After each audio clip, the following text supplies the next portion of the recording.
What's up, waves? Welcome back to Anime Lane, the podcast where we take you down the yellow brick road of anime and have a look at everything it has to offer. As always, I'm your host, Notorious. Joining me once again today is Shaun. Whoa. Oh, fuck you. Oh. And Melina. I'm not gonna do that. Thank you. I'm just cutting Shaun off. I'm not giving him any more space. Yes. No, Shaun is being put on mute. Yes. Now. I'm being silenced by my own friends. Today, we're getting back in the robot with the first two entries in the rebuild of Evangelion Tetralogy. 1.11, You Are Not Alone, and 2.22, You Cannot Advance, written and directed by Hideki Anno, along with Kazuya Tsurumaki and Masayuki. Music by Shiro Sagisu. Animation production by Studio Kara. The first was released in Japanese theatres September 1st, 2007, followed by the second in June 27th, 2009. All entries are streaming on Prime Video. Fuck if I know what's happening with home video rights though. Thanks, Kara. I'm not talking about the studio. I'm not talking about the home video rights right now. That can wait till the next episode if we do. Yeah. But yeah, so we're talking about the rebuilds. Finally, after covering Eva earlier this season, the show and End of Evangelion, now we're here with arguably the ones you kinda can skip. Kinda. Yeah, because it's the same story-ish. Up until like the last act of 2, it's the same. Yeah, I thought so. Yeah, 2 is where it starts changing. There's 1 is a remake, I would say, and to quote a friend, 2 is a remix of the show. Yeah. 2 also arguably speeds through many more events than 1. Yes. Even though I think 2 is the better movie. I think we're probably going to end up taking the same approach as the actual Eva show episode, where we just kind of bounce around, because like it's a hard thing to talk about without crossing everything over. And like for me, 2 is the better one. It's the more engaging time. It's faster paced. There's less kind of like we're just rehashing what you've already seen. There's new characters, and then obviously it builds into that like absolutely insane last act where shit just gets like really chaotic. Things are like very noticeably like different now compared to how it went down in the show. Because you think you're gonna see a repeat of like the ending of the show mixed with events from End of Evangelion, and then it's like completely restructured, even if it's like sort of the same location and a similar story beat to what happens at the end of Evangelion, just minus, you know, the Tree of Life and the mass production types and the weirdness. But yeah, no, I don't. Who wants to? I don't know where to start, so I don't want to talk over anyone. This was my fear. This is my actual fear. As you said, the first movie is very much just, it's a retelling of the series that, you know, we've watched. The only differences you could make is, it's a movie, so it's paced a little differently. Certain things are cut a bit shorter.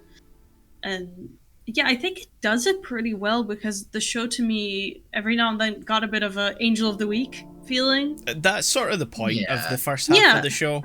Yeah. Very much like we're starting out as a general sort of mech show. Yeah, and I think the first movie did a really good job of not making it feel like you're just kind of going in circles over and over. Like the stakes still felt like, they're getting higher and higher and higher.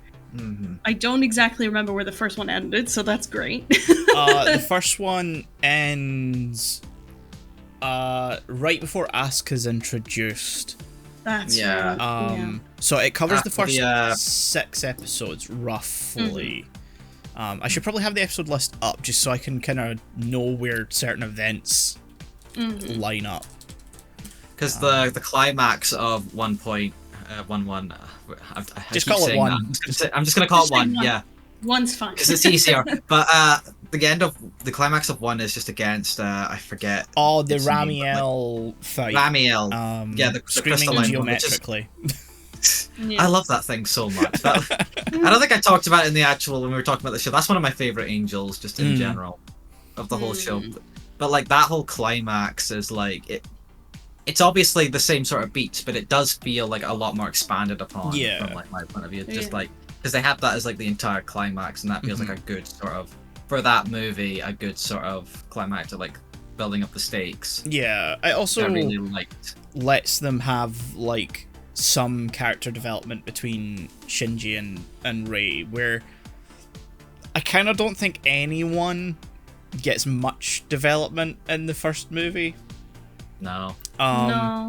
Which it just kind of goes through the beats that we know. Yeah. It doesn't have the time to really delve into it. Yeah, which is annoying when they keep certain beats in, like Shinji running away, because it doesn't work as well in the movie because it happens so quickly, whereas in the show it's like it's a full episode where he runs away, he meets, Ida out in the woods, and they chat and talk about the fact that they both don't have mums, and there's like genuine character development for not only Shinji but like Ida as well, who at that point we kind of don't really know super well because we don't know any of the kids from the school very well until much later into the show.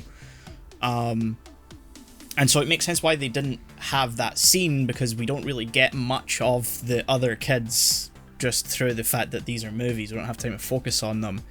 But at the same time, him running away, and then there also this weird introduction of there being like an entertainment district in Tokyo 3 doesn't vibe with the rest of the like setup. No, because I noticed that too, and it did feel like somewhat jarring, but like, yeah, I'm sure... I'm not surprised that exists in Tokyo 3, but we never saw it in the show. And nothing in the show really linked back to having that be like a point of like interest to show. And even in this movie, it's only there for like a scene. Yeah. It shows up once again later in 2, where Misato and Kaji, I think, are there.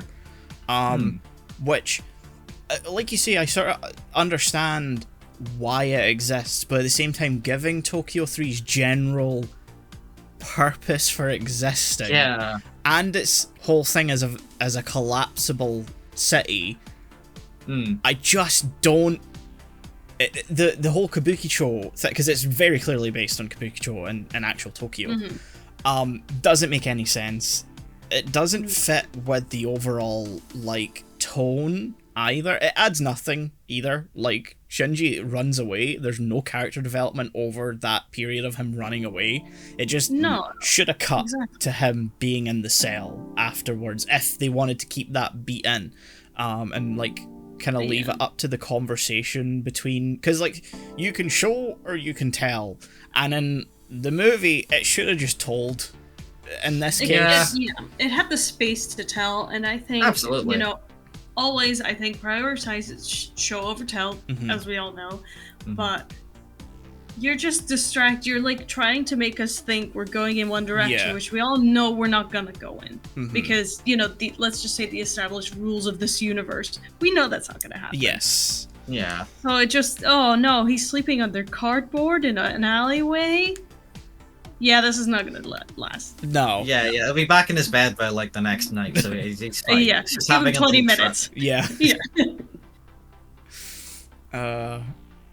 It looks good. I think it maybe looks a little too clean compared to, the show. This is one of the things I was gonna bring up, because I get like that the art style it's not more modern anime, obviously, because this is a more modern movie. I say that it came out like 15 years ago now. Jesus 2007 Christ. So it's still like it's digital versus cell production is the difference between the movie and the show.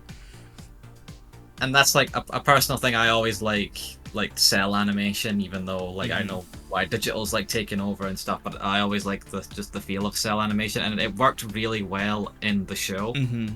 So I am a little sad to see that it's disappeared, but I understand why, and I'm not gonna like say it was a bad decision. Yeah, because it does look really pretty. It does. I'm not 100% sure on why it had to be, in so many instances, a shot-for-shot redo of things that happened. The whole opening, up until, like, Shinji fighting the first angel, and, like, the Ava going berserk, and all him waking up in the hospital, all of it is, like, so shot-for-shot what happens in the opening episode of the show. Yeah, like, even the exact same cut to, like, that weird apparition of Rei, like, it's taken, like, straight out of the show, just in the new style, and I'm just like, there's a part, when it comes to stuff like that, when you're remaking something, like, shot for shot, I always come into, like, the idea of, well, why don't I just watch the original thing? Instead of this sort of carbon copy, with the only difference being, I don't know, the city looks a bit more overgrown and apocalyptic than it did in the show. Yeah, it's interesting that, like, in the show, the water is, like, blue. The ocean is kind of fine. I think everything's dead, but the ocean is fine. Yeah. Here, it's, like, clearly affected by the second impact, and I don't know if that's just, like, a change based on something Anno wanted to do in the original, but maybe didn't have space or time to do. It's just to have the aquarium scene. That's to be fair, that's genuinely one of my favorite parts of the... I do like that's it. a great addition, but like, it does feel like, is that why you did this? Is that why this is all here? I like the implication of it on the larger world. It does raise a lot of questions considering the general structure of NERV and its outside of Japan branches. Well, not that they're NERV, they're like other, like, production facilities for Avas and stuff like that. All those still exist. You got the European one, you've got the Russian one, you've got the American one, which we don't see. No, we don't see the American one. That's the show, right? That's where we only really in the movies. I think American we've only seen like the Euro like side a little bit. I think. Which is interesting to move the, like, destruction to the Euro facility, considering that's where Asuka comes from. Yeah. So I thought that was going to tie in more, and it kind of didn't. I did like that, because I believe in the show where we met Asuka, it was like, oh, we're gonna bring Shinji and his school friends for some reason to this boat. Yeah, they were going to make him feel better. They were going to go pick her up. They wanted to make Shinji feel better, so they took him and his friends. And his dumbass friends. Yeah, like, I think we mentioned this in the original episode, how it just kind of felt like a stupid idea. Yeah. Where we were like, this seems to just serve the fucking plot, which it needs to, but come on. So I like that they incorporate that differently. Whether I think she's introduced better, it's depending on how you want to view that. I will say I did really like that we got her introduced in like an action scene to show that, oh yeah, she's very confident in her abilities, like right from the get-go, and establishes just what kind of character she is. But I also do kind of miss that more chill reveal in the show where they actually just pick her up from like the aircraft carrier and she's just there being a queen. There's also like a nice build up in the show of like her abilities are like hyped up, and then there's also her self-confidence. Yeah. And so when we finally get to the point of the show where the angel shows up and she gets in Unit 2 and, you know, does her thing, then like it feels earned. And like I totally get like the way the movie introduces her is still cool, because just having her turn up and fight is equally as cool. Do I think they needed almost a carbon copy of the scene where Asuka meets Ida, is it not Kensuke? What's his name? The other one, Suzuhara. And Shinji afterwards, when there's no reason for Suzuhara and Ida to be there? No, I don't think... Yeah, they're just sort of in the area, aren't they? Yeah, they're just suddenly there, even though in this version of events, they're not in any way, like, brought within the NERV structure. No. Especially as we see later on, where this version of events doesn't have Suzuhara become the pilot of Unit 5. He's just... Yeah, because I wanted to ask that, because, you know, we have the whole emotional scene with the school kid is in one of them, and Shinji doesn't want to kill it. Yes. But now they replaced it. I think this makes more sense where they don't have time to develop those characters. Absolutely. It's cool, I guess. Yeah. Like, it's fine, but because she still feels a little fresh to me, like, introductory-wise, it doesn't... Like, I think even in the show, we were all a bit with it. Like, we get it, we get what it's trying to do, it's interesting, but it doesn't hit necessarily. And I also want to point out, in the show, that happens in episode 17. Yeah. Where you have way more time to get attached to Shinji, to get attached to the Suzuhara and Ida, because Ida's also affected by it. And like that, I mean, it also in the movie is the same purpose, where it's like that beginning of the descent. And in the movie, it's like a very quick descent. Yes. I genuinely wasn't expecting it just to like jump in like a little bit.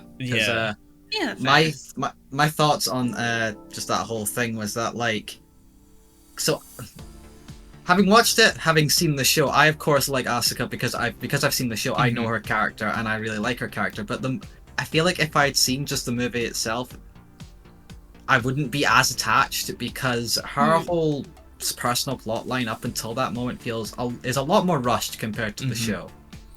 Her whole thing... sorry, continue. Yeah. My idea was, I was basically just going to say that, like, her developing relationship with Shinji and Rei and stuff is very much fast-tracked in 2, because we only get her in that one movie before the Unit 3 stuff happens.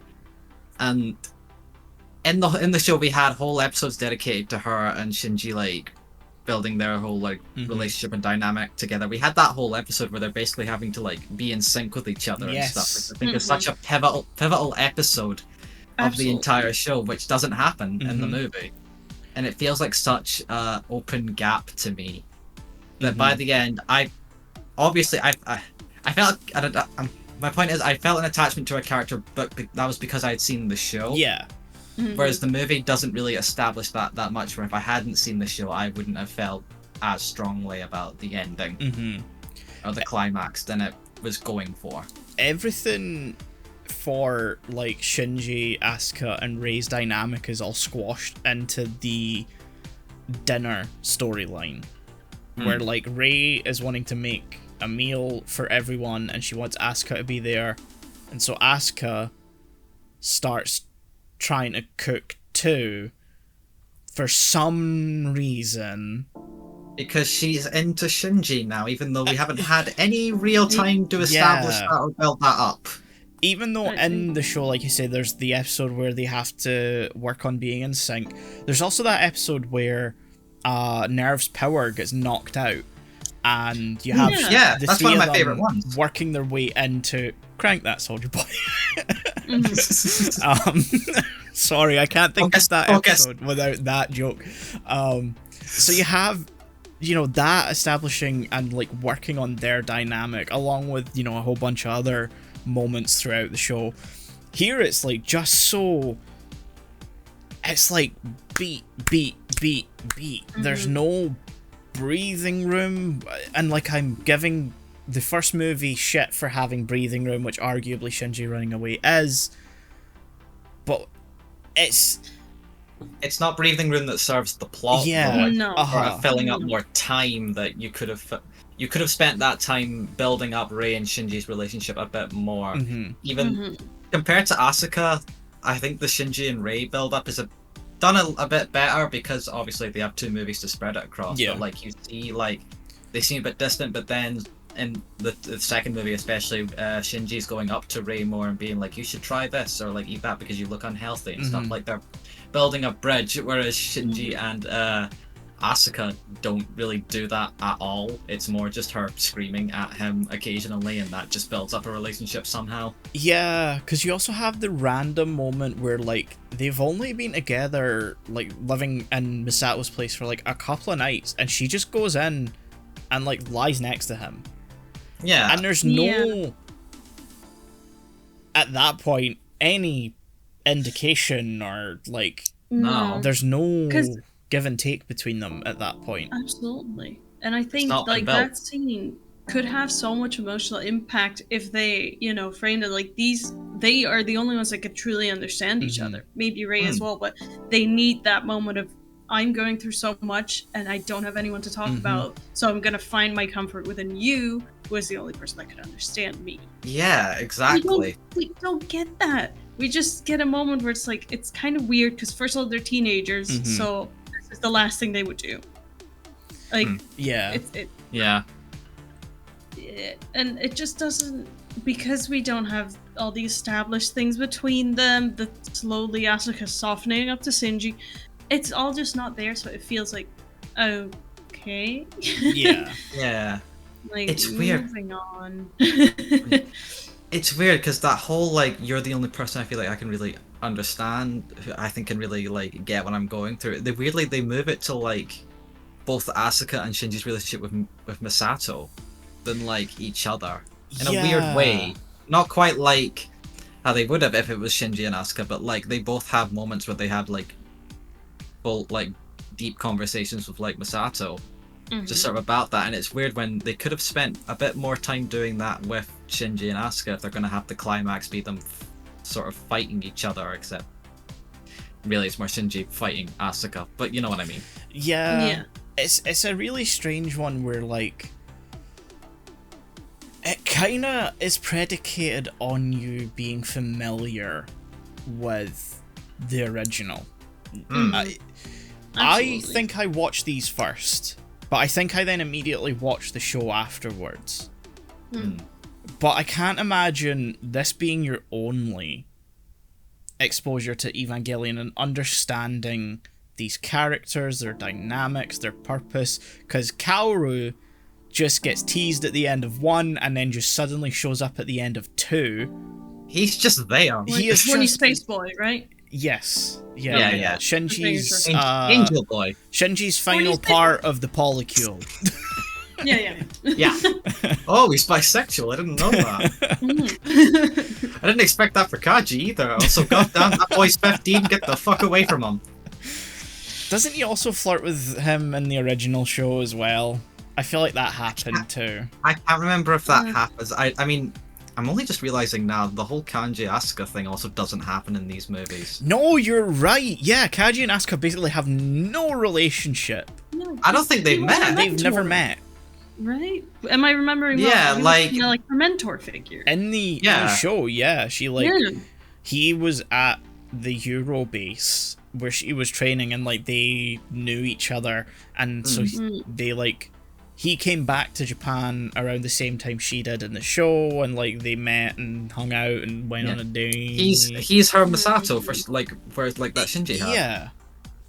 Yeah, which again would have been nice because it's a nice relationship of like, oh, we the same place, we're gonna band together. I understand we don't have time for it, like I get it, but that guy came out of nowhere for me. I was like, oh yeah, you're part of this somehow. He kind of comes up out of nowhere in the show too, to be fair. Yeah, he does. Yeah. Let's not forget that he does just pop in with Asuka. Yes, he suddenly has in the show. So these scenes play out almost identically, except the events leading up to it are different. Like he returns kind of around the same time as Asuka in the show under mysterious circumstances, whereas here we see him at the American base as well in the show, not at the Euro one, and is more directly tied to what happens, I think, in the American base than is implied in the movie. But he turns up with like I don't know what it is in the movie. It's like a little amber slate thing with a nervous system in it, whereas in the show, it's an actual like embryo. Yeah, which makes more sense thematically with. Yeah, it really does. Yeah, weirdly enough to say. Now that you mention it, I remember the little tube with like a tiny human, like tiny little baby human. Yeah, and I was like, okay. Which we're initially led to believe is Adam, but it's actually Lilith because it's Adam that's in basement. In the show, I think it's called Terminal Dogma. Here it's called Central Dogma, because they had to just change something. It's different. They also don't do that really confusing thing that the show did, where like the thing that's like crucified in the basement is actually supposed to be Lilith, but in the show at first they say Adam, which confused me. That's what I've just said. Oh, I thought we were talking. Is that what you were talking about? Yes. Okay. I said the embryo was originally said to be Adam, but it turns out to be Lilith because the thing in the basement in Terminal Dogma. The embryo that he brought back in the chip, or like the. What embryo are we talking about here? So the embryo was originally. We just talked about the embryo that he brought back, but now we're talking about Lilith in the basement, and we're talking about them like they're the same thing, which is that's what I'm confused with. So I said the embryo was said to be Adam, but it turns out to be Lilith because we were originally told that Lilith was in the basement when that's actually Adam. So they're reversed. That's what I was saying. Okay. Yeah, that's not going to confuse the people that watch a show at all. No.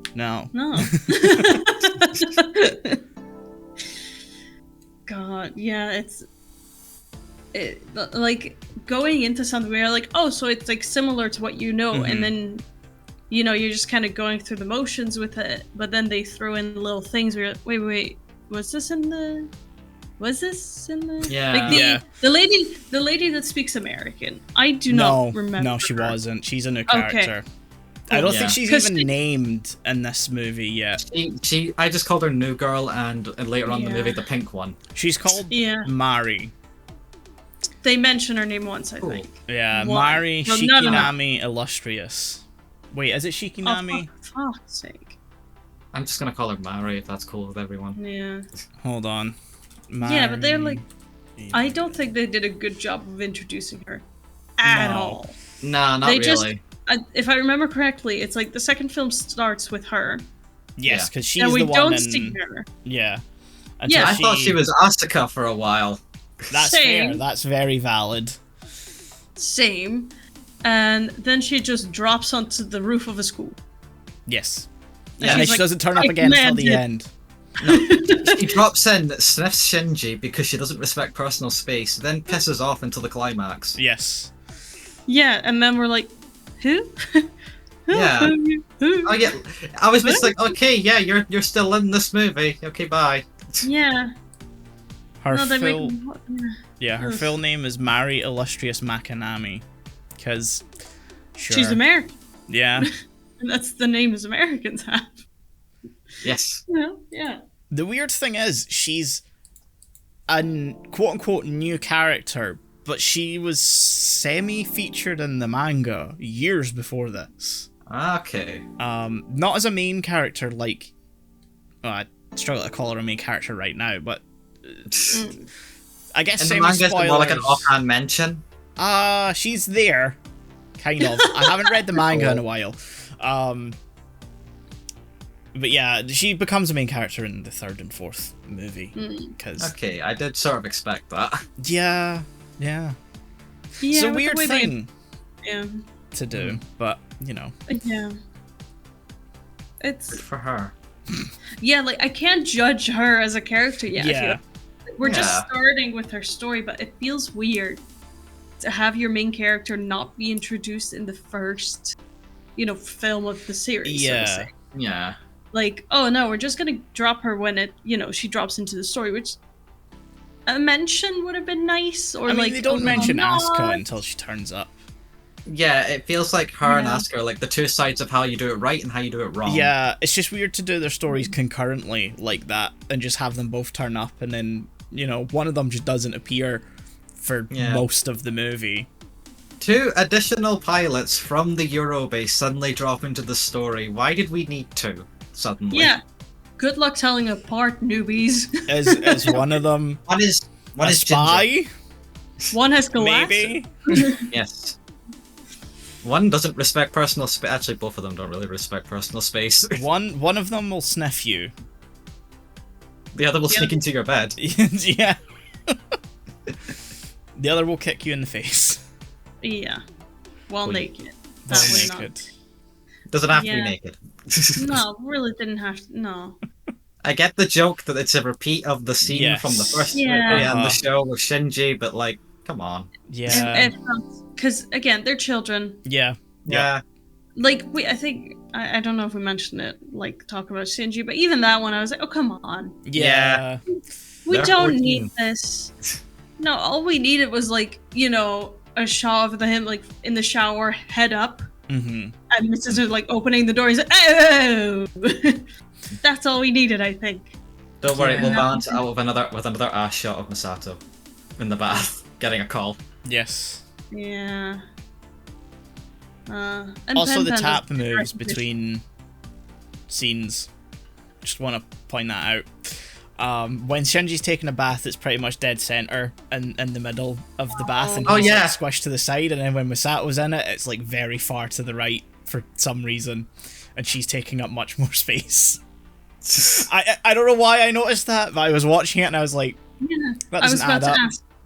You were like, they cut out the episode from the show where she got a tiny little renovation. It was an important episode. It stood out to me because I was thinking, why not just sit at the other side where you're not gonna be like against the tap? Nah. And then I noticed that Misato also sat on the same part, but the tap wasn't in the same place. I don't know. I got it. The tub is an angel. You know what? No! I'll take it at this point. Yeah. Sure. Why not? There's really no, like, emphasis or relevance put on the angels in this version. Like, at all. No, they're the foe that shows up occasionally to cause destruction and conflict. They're literal plot devices in this version. They're not MacGuffins like in the show. Yeah, and they don't serve as much as like a narrative sort of thing for like the characters themselves as much as it is in the show. Because again, back to that the episode I keep coming to mind is the Shinji and Asuka one where they're having to work together. They're doing that to defeat an angel that splits apart into two. So that's why they need to be in sync. You don't get any angels that really have as much of a function in the story as much in the movie. No. Other than just be something to fight. Like, the one that really sticks around the most is Ramiel at the end of the first movie. Every other one is taken out, like, super quickly. I mean, there's the one that turns up when Asuka shows up, where, like, it's the clock hand type one, I think. Yeah, the pointy boy. Yeah, and they just show up. Asuka just shows up and just immediately takes it down. Just cool. But, you know. Yeah. Also, I love that for every angel, they're like, I think shooting it's gonna help this. Yeah. They keep bringing out the artillery, and it's like, come on, we know at this point. At least in the Ramiel fight at the end of 1, they say, oh, just to make sure it doesn't know what we're actually doing. Yeah, that one makes sense, but like, they nuke at least 2 of them after the first one, where they realise nukes don't fucking work. Yeah. Maybe it'll work this time. Yeah, they have a whole fleet in the water at some point, and I'm like, this is so dumb, guys. Oh my god. Maybe this time, Godzilla, I mean the angels will die to our artillery. Yeah, but it's like they're ready to go with the fucking mechs, and they're like, wait, you never know. What if we use a tank? Have we tried shooting it? And it's like, has it worked once before? No. No, but it might this time. You never know. Gotta be sure. Yeah, like, so much stuff of theirs gets like blown up to the point where I'm like, I'd be a little bit more careful with equipment. Yeah, you could save so much money. Every angel shows up, millions, and like, okay, so you shot it for like solid 20 minutes with these massive fucking nukes and shit. Like, yeah, and what did that achieve? You know, we're running out of resources to repair the Evas. Oh, really? I wonder where our resources are going. Sir, we need to buy more nukes. Get more missiles. It's like there's a guy in the office that's just like, have we tried to nuke them? It's like, no. Then how do you know it doesn't work? Because it never fucking worked before. We have a 10-step process we need to go through before we can launch an Eva, and that includes shooting it with tanks, shooting it with helicopters, shooting it with helicopters that don't have rotor blades, they just kind of float, and then nukes, and then we can bring out the Evas. How did they do that? Like I do like that they put an emphasis on, no, there's a process. We have you have these maneuvers and all this, but sometimes it also feels like they're just grasping at straws. Yes, 100%. Go there. It's the whole illusion of order thing. Mm-hmm. Yeah. I do appreciate Miss Sasso just having her shit together, usually. Yeah. Yeah. Only that. She's like the only reason they've gotten this far, to be honest. Everyone else was just ready to abandon the place when the one from, the big ball from space was coming down, and she's like, no, I got an idea. Will it work? Oh. Well, I mean, yeah, because Akagi is just like, this is like a 99% of failure, and Misato's like, well, it's not zero. Absolute zero. Yeah. And there's literally nothing else we can do, so if you've got a better idea, please tell me. Yeah, it's legit. Would everyone like to die, or shall we just fucking try something and see if it works? Thing is, it's not even would you like to die, or do we try something else? Ritsuko is literally like, we can just evacuate and move everything before it hits. And Misato's like, nah. But has anyone tried shooting nukes at it? But what's better than one Evangelion? 3 Evangelions. 3 Evangelions. And with the power of friendship. And who's this girl? Where's she from? What's her name? Yeah, that girl. Yeah. Good, great things. She doesn't go here. She doesn't even go here. It's such a hard, 2 movies to discuss, because we've already discussed all this shit when we talked about the show. I didn't like the music much, I'll say that. No, the music execution's not as good. No. There's some good cues, but a lot of it, it just doesn't feel as well placed. No, I feel like the show had a more emphasis on very classical type of music. Yes. And we had a few times where they were like, we're gonna do children's choir type of thing. Which, it has its place, but comparatively, I don't think it works. I think the fact that 2 uses 2 different, or maybe they're the same song, tracks at 2 different points that sound heavily similar. Yeah, I think one of them, the end, if they wanted to do the children choir thing, I think that would have been cool because of the whole, religious imagery and, what the implication of the beginning of the third impact is. But the scene where the dummy plug Unit 1 is, tearing into Unit 5 and, munches on Asuka, I think that could have been, a classical piece rather than what sounds like the same song used again later.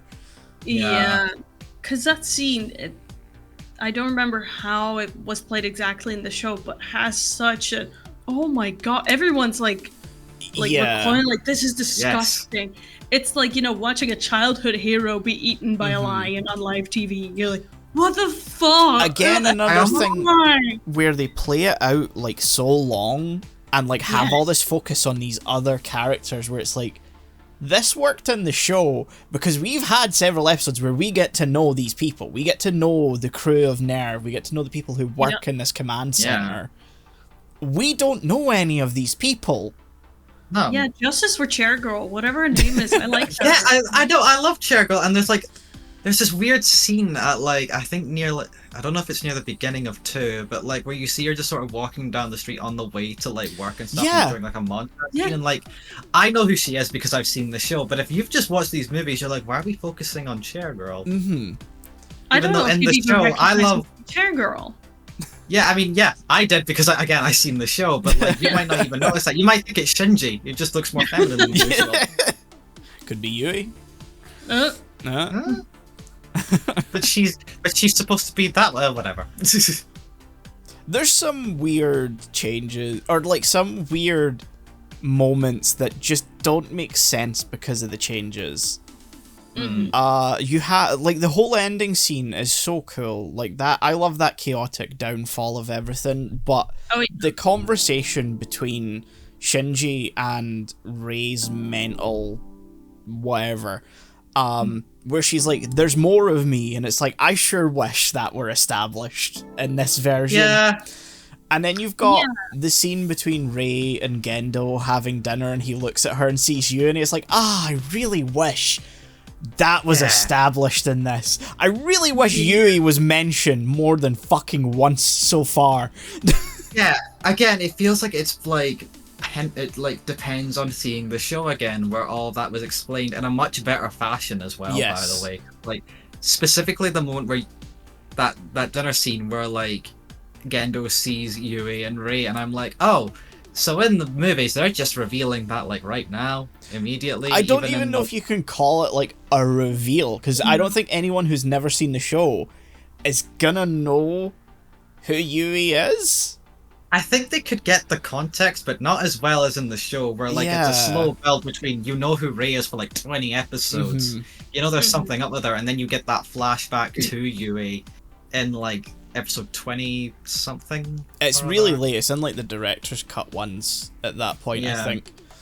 But like you have that scene and you just see Yui and you're like, but she looks so really similar to what's going on? It's like it's done a lot more subtly, whereas in the movie it's like, oh, get it? There's a connection. You see it.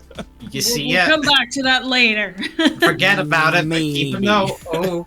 Yeah, just kind of keep it in your back pocket, and once we refer back to it, you'll know. Yeah. There's also like the whole thing where he's trying to get Unit 1 to work, and he's like, Yui, why must you reject me? And it's like, no one who's not seen the show is gonna know what the fuck he's talking about.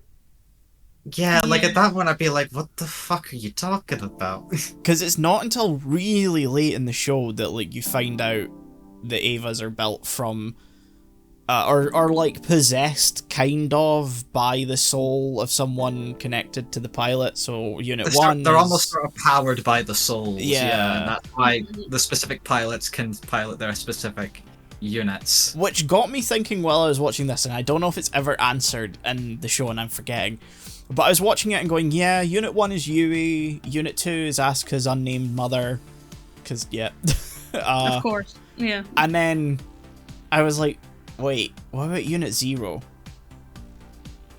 One of her own. Yeah, exactly. It's another Rei. Yeah. Yeah. Lilith? It's never really... It's not important, but I was sort of sitting there thinking, if I think about this too much, the show is just going to unravel. Yeah. I mean, the show does unravel. The show does unravel, but for different reasons. Yeah. Also, really weird change that feels so small to bring up, but I couldn't help noticing it. Unit 0 is orange. Yeah, they changed some of the colours across the rebuilds. I don't like it. It's just a bit more noticeable as we get into the later movies too.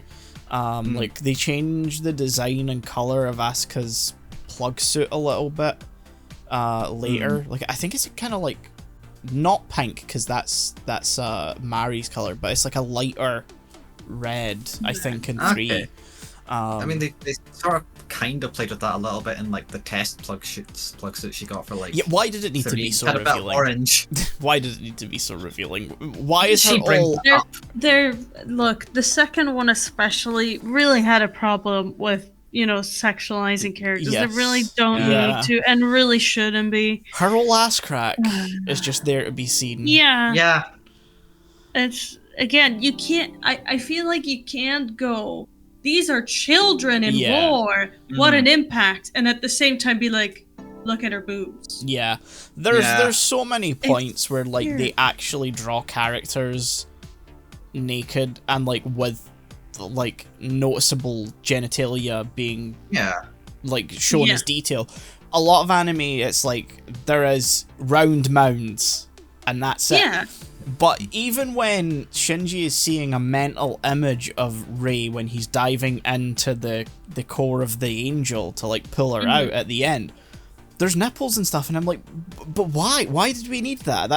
We don't really need that. The implication is there.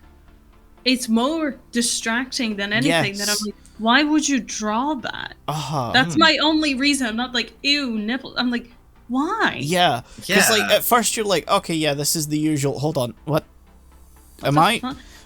Like, no one's going to say, I think she's something else because she doesn't. Yeah, like...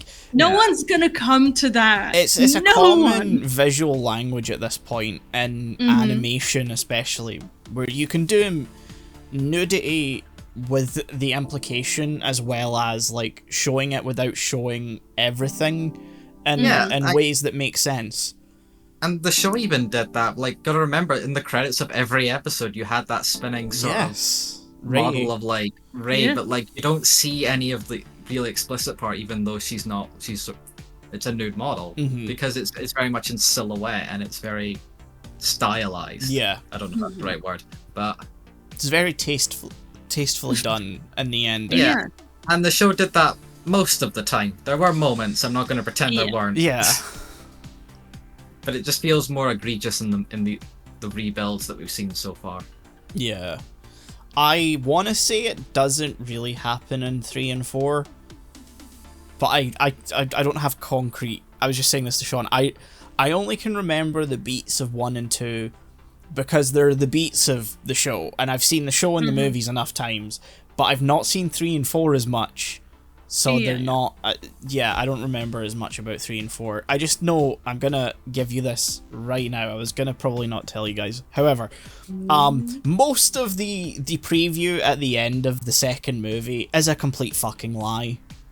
Oh, I'm gonna be honest, I was kind of expecting that, given the time gap between... Yeah, so 1 and 2 came out within a year of each other, and I think originally that was the intention with 3, and this was originally only meant to be 3 movies.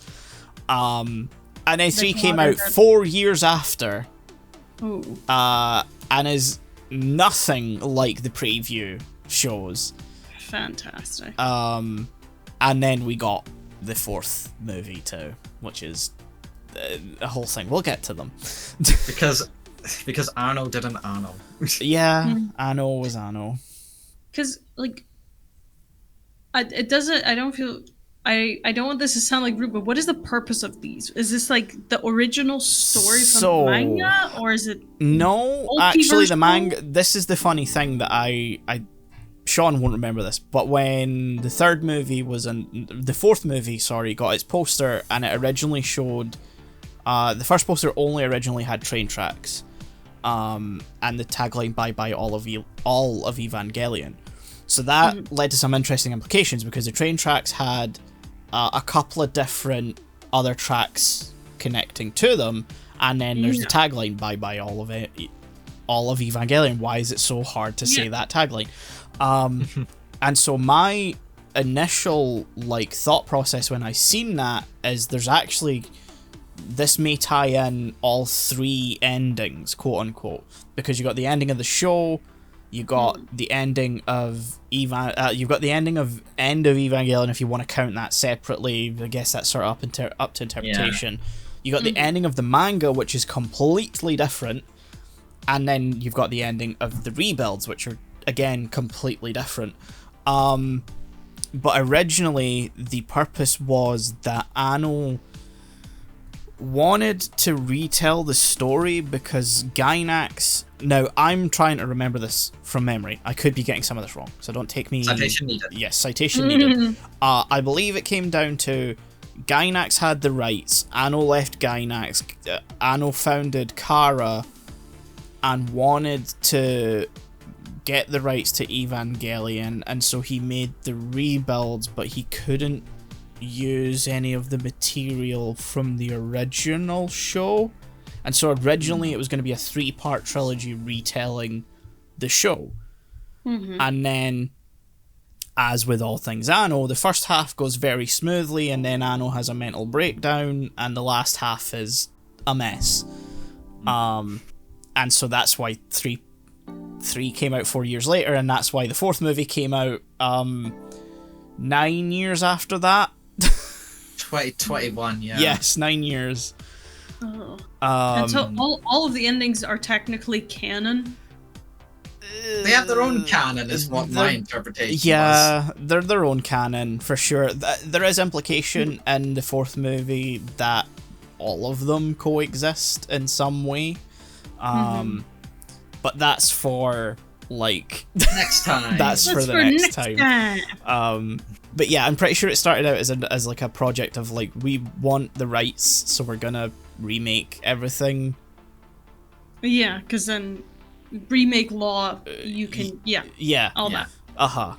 Yeah. But now, anyway, Gainax collapsed and the rights for the projects went back to the people who created them, so that means Anno has Evangelion anyway. Like, Kara now owns Neon Genesis and End of. So, technically, this wasn't really needed. No, but Eva is kind of just Anno's own therapy sessions anyway. Yeah. So, you know. At least they're entertaining. It's therapy sessions. Yeah. We haven't seen the decline yet. You haven't seen the ending yet. So far, I'm allowed to say so far that they've been entertaining. Without having seen 3 or 4 or having read the manga yet, but I really should get on to that if I can fucking find it. The manga's the most interesting thing because it's based on the story by Anno, but it's not written by Anno, so it's actually the most competent version of the story you'll ever read. I will say, not long after we recorded our episodes on the show and End of, I did look into a little bit of the manga just to like get an idea, and I knew it had a different ending. I didn't know it wasn't written specifically by Anno. No, so it was written by Yoshiyuki Sadamoto, who was the character designer for both the show and the movies. So someone still heavily involved in production.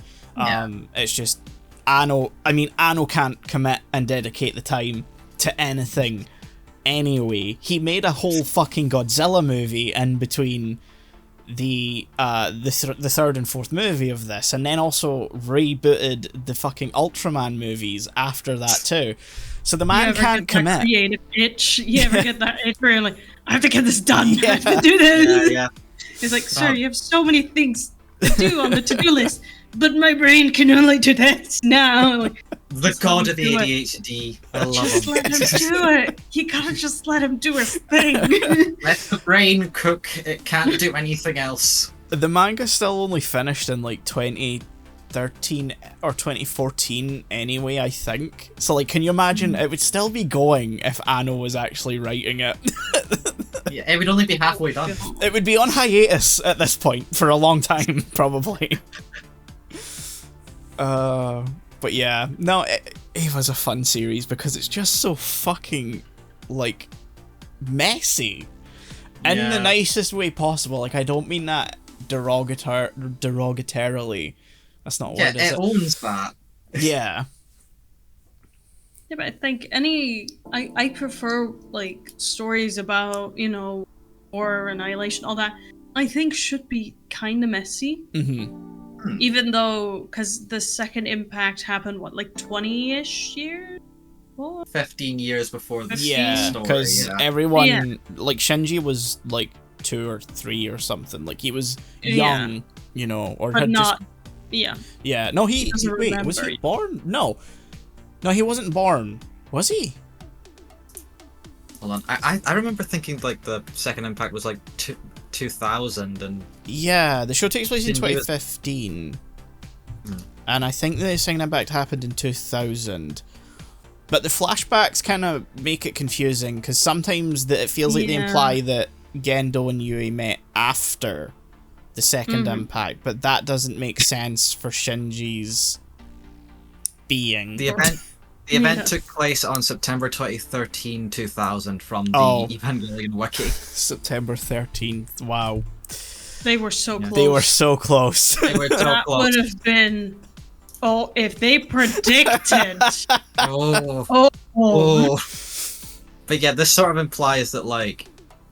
I always got the feeling that Yui had died in, like, the second impact, but no, we see her grave, like, in the show and here, and it's, like, 2004. Yeah, because, like, they don't make the Evas until after the second impact.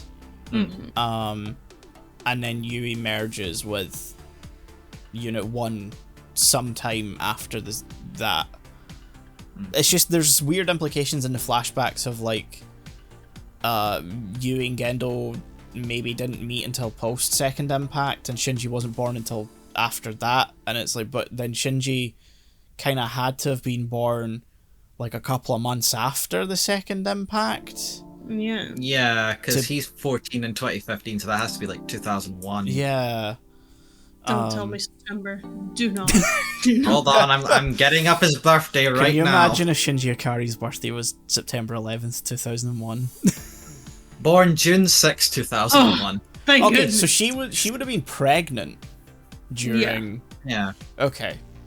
Well, that's an implication right there. That story would have been so interesting. Yeah. Him wanting to protect his pregnant wife during this, like, colossal, like, thing that's happening. But no, we don't need that. We don't need that. Don't add like more. Don't add No. more. Even in the show, it feels like there's a lot of Gendo story that just sort of doesn't happen, but could have been interesting if they did. I think Gendo just always works better more as mysterious. Like, if I knew his motivations and understood him as a character, I don't think he'd be actually as interesting as he is. I think so much of it comes down to, what are you fucking enigma of a human being? Yeah, like, are you just a piece of shit? Like, are you really? I'm gonna be honest, I'm running off the assumption that he is just a dick. Yeah. Yeah. Like, I don't want him to be sympathetic. I just want to unabashedly think he's an asshole.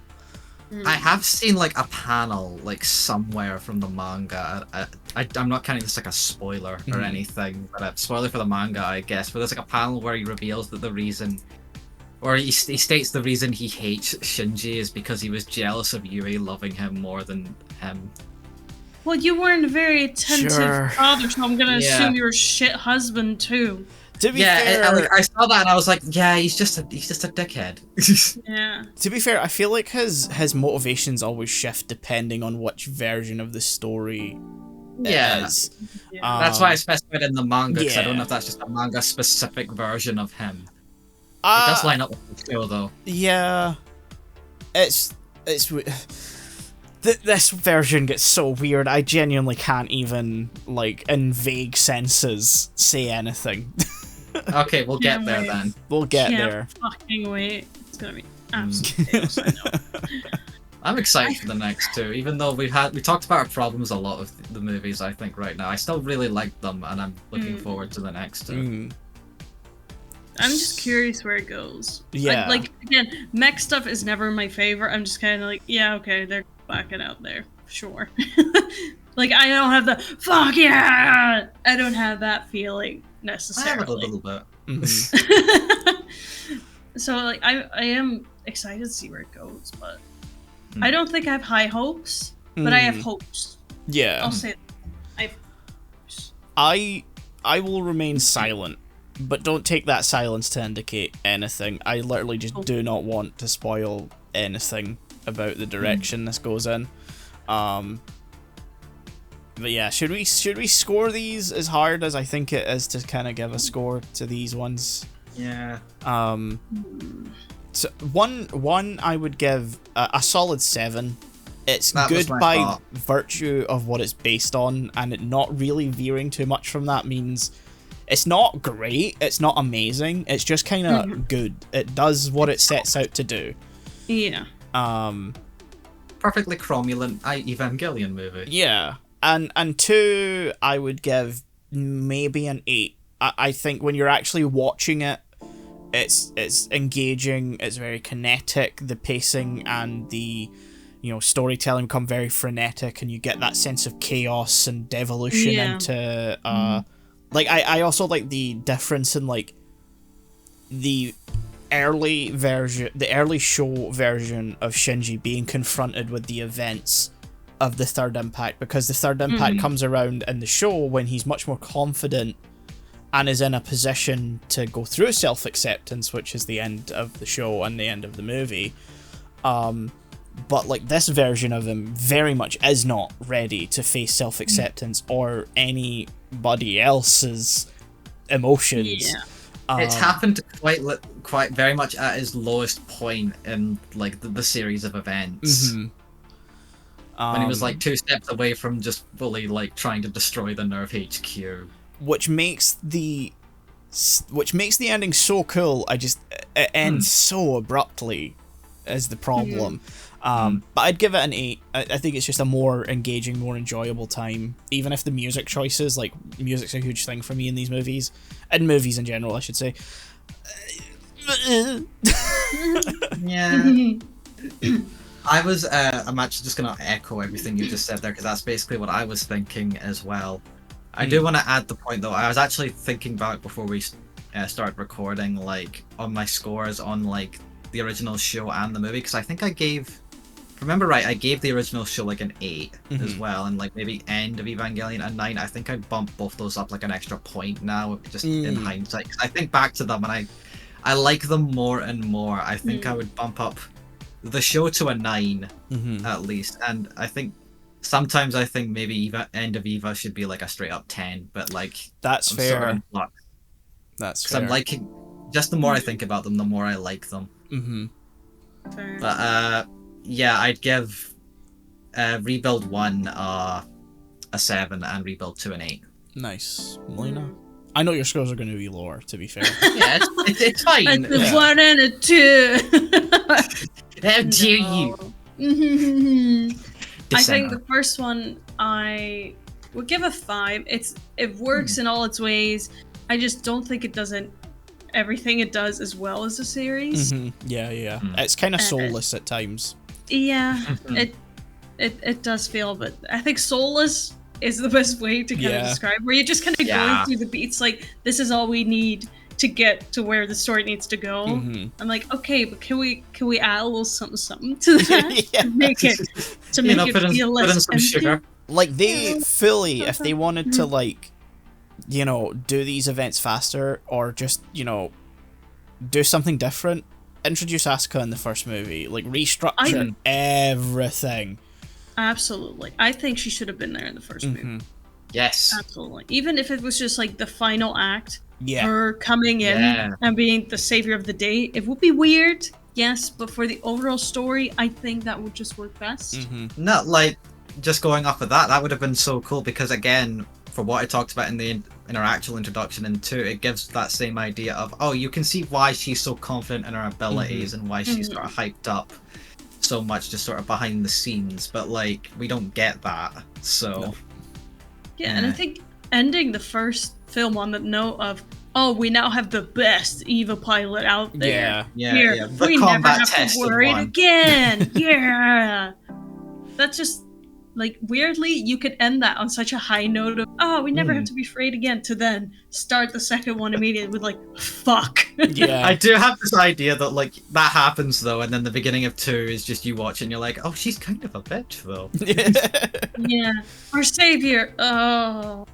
Oh no. And the second one I'd give a 6. It is more entertaining. It sets up some stuff. But, you know, the flaws we talked about, I think they rush through some stuff here and there. The music is just kind of meh. It was done way better in the series with, you know, the classical tones of it. Because I think lyric, you know, bass songs take me out of it a little bit, especially when you have a lot of dialogue going on. Which, you know, it's fine if you speak both languages. Yeah, but... I think that's an odd choice of, like, if you're watching... Well, granted, okay, Come Sweet Death or whatever it is from End of Evangelion is in English, so that's different. As I say, it's an odd choice to have the song translated, I think. Because it kind of pulls you out. You're trying to read the dialogue, you're trying to read the lyric subtitles. It's a lot going on in already a pretty chaotic moment. Yeah. And it's meant to be such an impactful moment that I think there's just too much going on. Even if it was happening in English, I think I would be overwhelmed. So, yeah, a 6 for that. So 5 and 6, potential to maybe go up but I don't know for the next 2. We'll see. Yeah. I'm more just thinking... I'm still... Yeah, I wouldn't really bump my scores up for these anyway, no matter how it turned out. Because they're so tied to the original. And they're only so high because of virtue of, like, they're based on something I already really enjoy, and they serviceably convey the idea. I'll say I'm heavily biased towards, like, the show and, like, what I've seen from that to sort of structure my enjoyment of the rebuilds. Which is, I'm saying that's definitely why I've rated it so high as I have.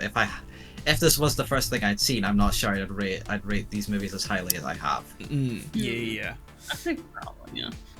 It'd be interesting to see what someone would think if they watched the movie first. Yeah, because then a series is an expansion more than anything than us going like, oh, they just not dumbed it down, but they thinned it out. Yeah, I would say some of it's dumbed down. For sure. Yeah. I didn't mention this, but I do think last point I promised, like, a bit of Asuka's character was a bit dumbed down in, like, its themes and, like, the subtle of, like, the depth of her character, because, like, yeah, she was Asuka in the show as well, but it felt like there was more depth to her character than we get, like, here, where she's a bit more one note. Yeah, in her characterization. She's a bitch for the sake of being a bitch in the movies, whereas we understand why she's a bitch in the show. Yeah, and it feels more established that it's more of a facade in the show compared to what she actually is deep down, and I at least hope that gets expanded more in the next few movies, but we'll see. We'll see. Today we're heading into a new chapter in the second half of the rebuild of Evangelion tetralogy. 3.33 You Cannot Redo, and 3.0 plus 1.11 Thrice Upon a Time, because fuck numbers, I guess.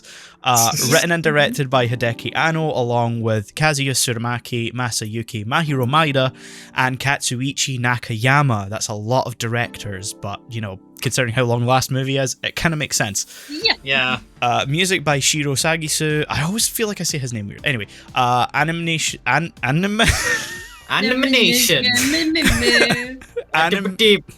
Animation production by Shiryu Kara. The third entry released in Japanese theaters November 17th, 2012, and the final entry March 8th, 2021. All entries are streaming on Prime Video. Fuck if I know what's going on with the home video rights for 3, but Thrice Upon a Time is with G-Kids, it is on home video, it is in print, you can get a hold of it if you want it. Very nice collector's edition with a 4K disc. But everything else, 1.1, 1.11, 2.22, 3.33. No idea. Out of print, no idea who's got the rights. Thanks, You Kara. cannot find. You cannot find. We found a way. This was also something I really wanted to bring up real quick at the top of the episode.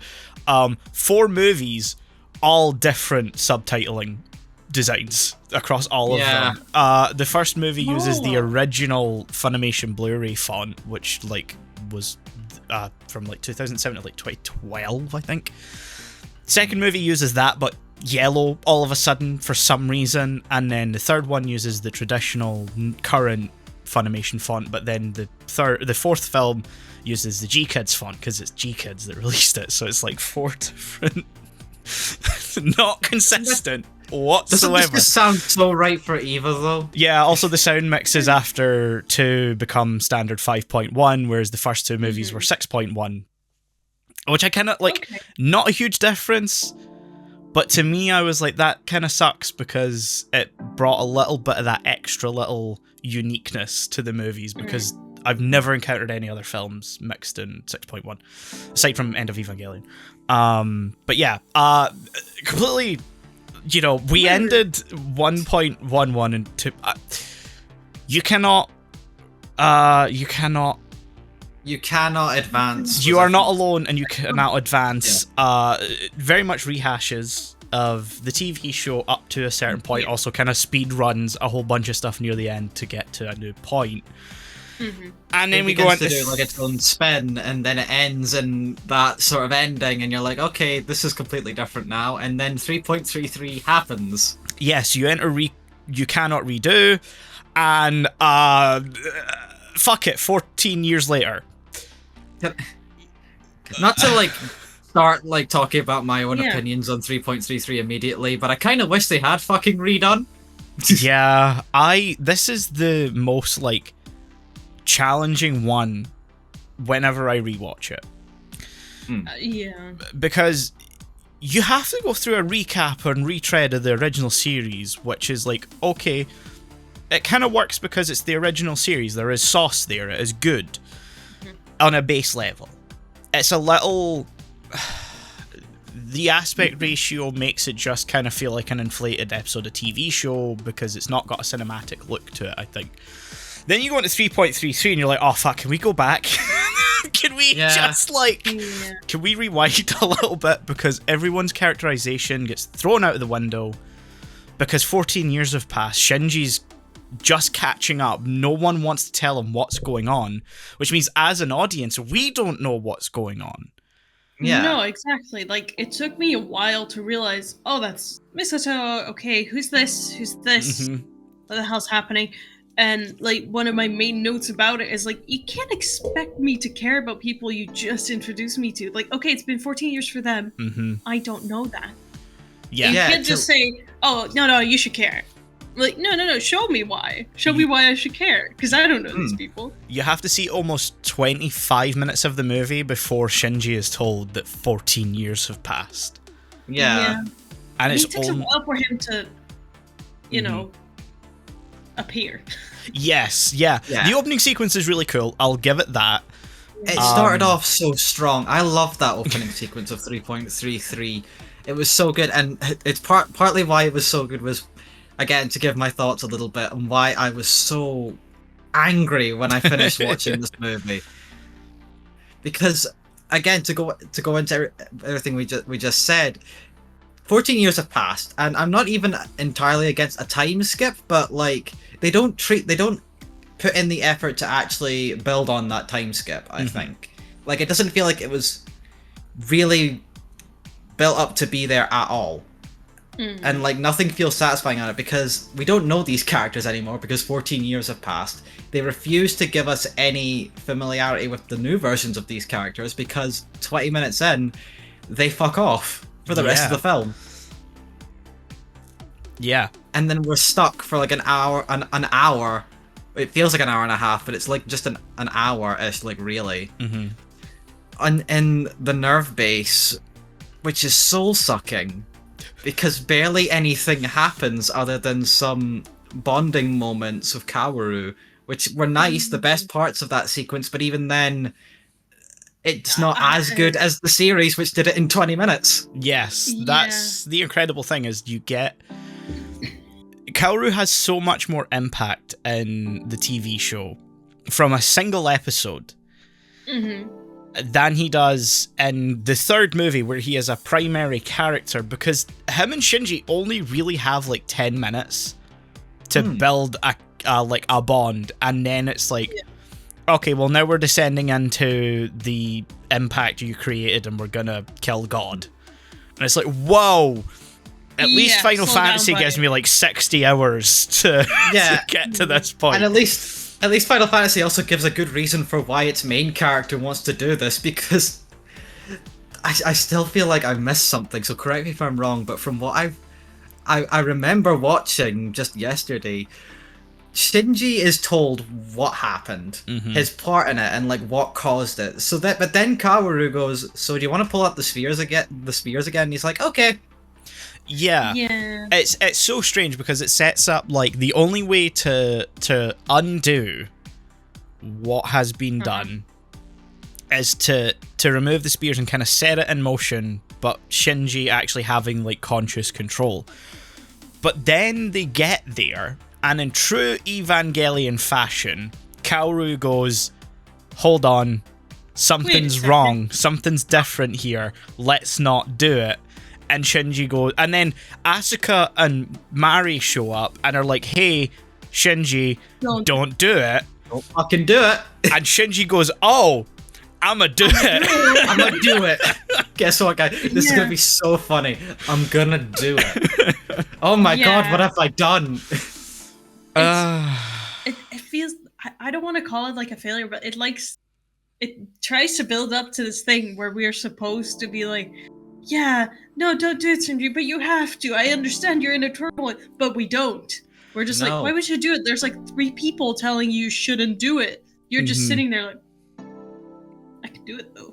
I'm just I'm because gonna you can doesn't mean you should. no.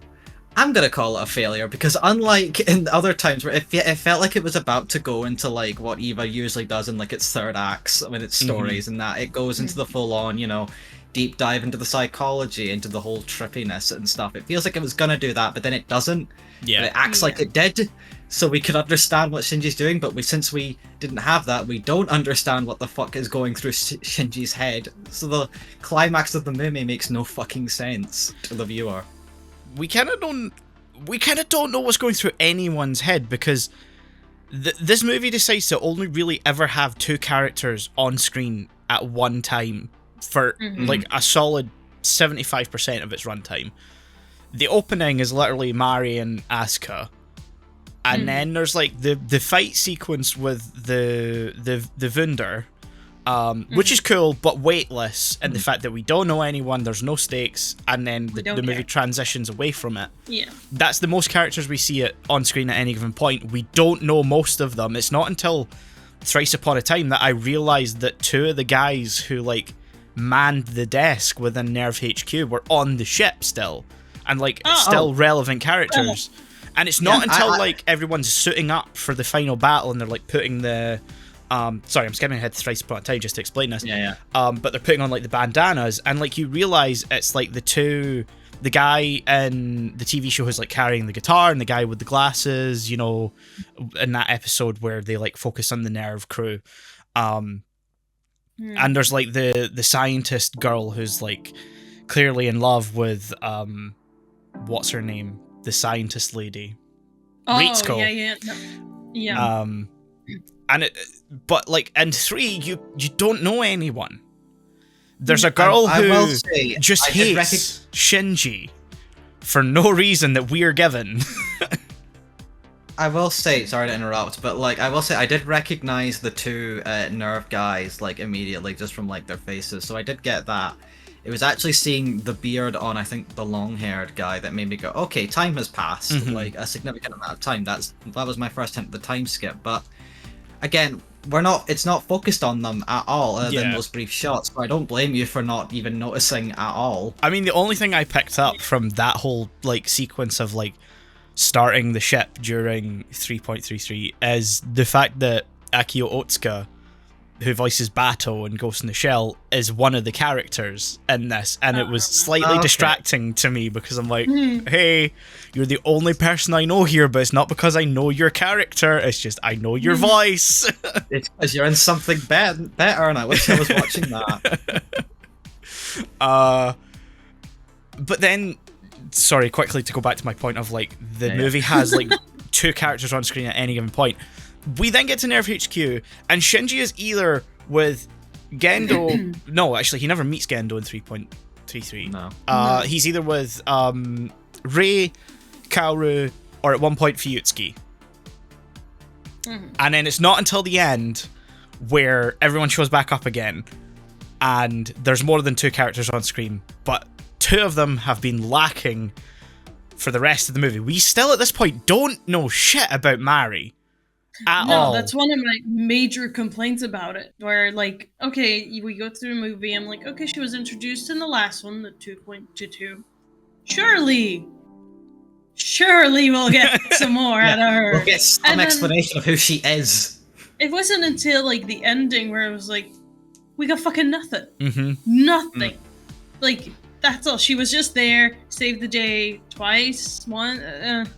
And that's it. Is she cool? Yeah, but that cannot carry a character just because they're cool. No. She felt more like a plot device than an actual character throughout this movie. And I'll be honest, to jump ahead, a little bit of Thrice Upon a Time as well, which is going to be one of my problems with that movie, but we'll get to that. Yeah, I'd say Mari's place in the whole rebuild's kind of frustrating to me because...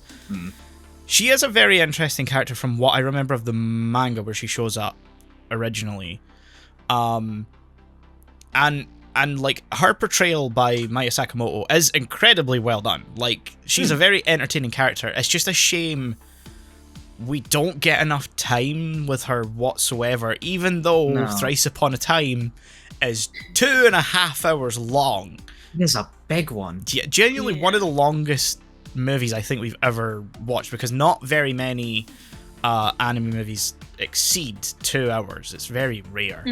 In fact, the longest anime movie ever made is one of the Yamato movies, which is only about like 10 minutes longer than Thrice Upon a Time. Like, I genuinely thought the amount of stuff Thrice Upon a Time had to do, it was going to be longer than that. I thought it was going to break the record, and I kind of think at some points it maybe should have, just to round out some of the character arcs just a little bit more than it does.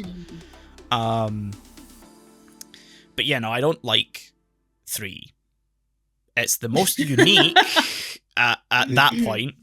But it's the most frustrating watch. Yeah. No, absolutely. It's just kind of throws you in this new, so to say, new world, and it's like, okay, years have passed. We're not going to tell you what really happened. You're just going to have to pick up clues. Fine.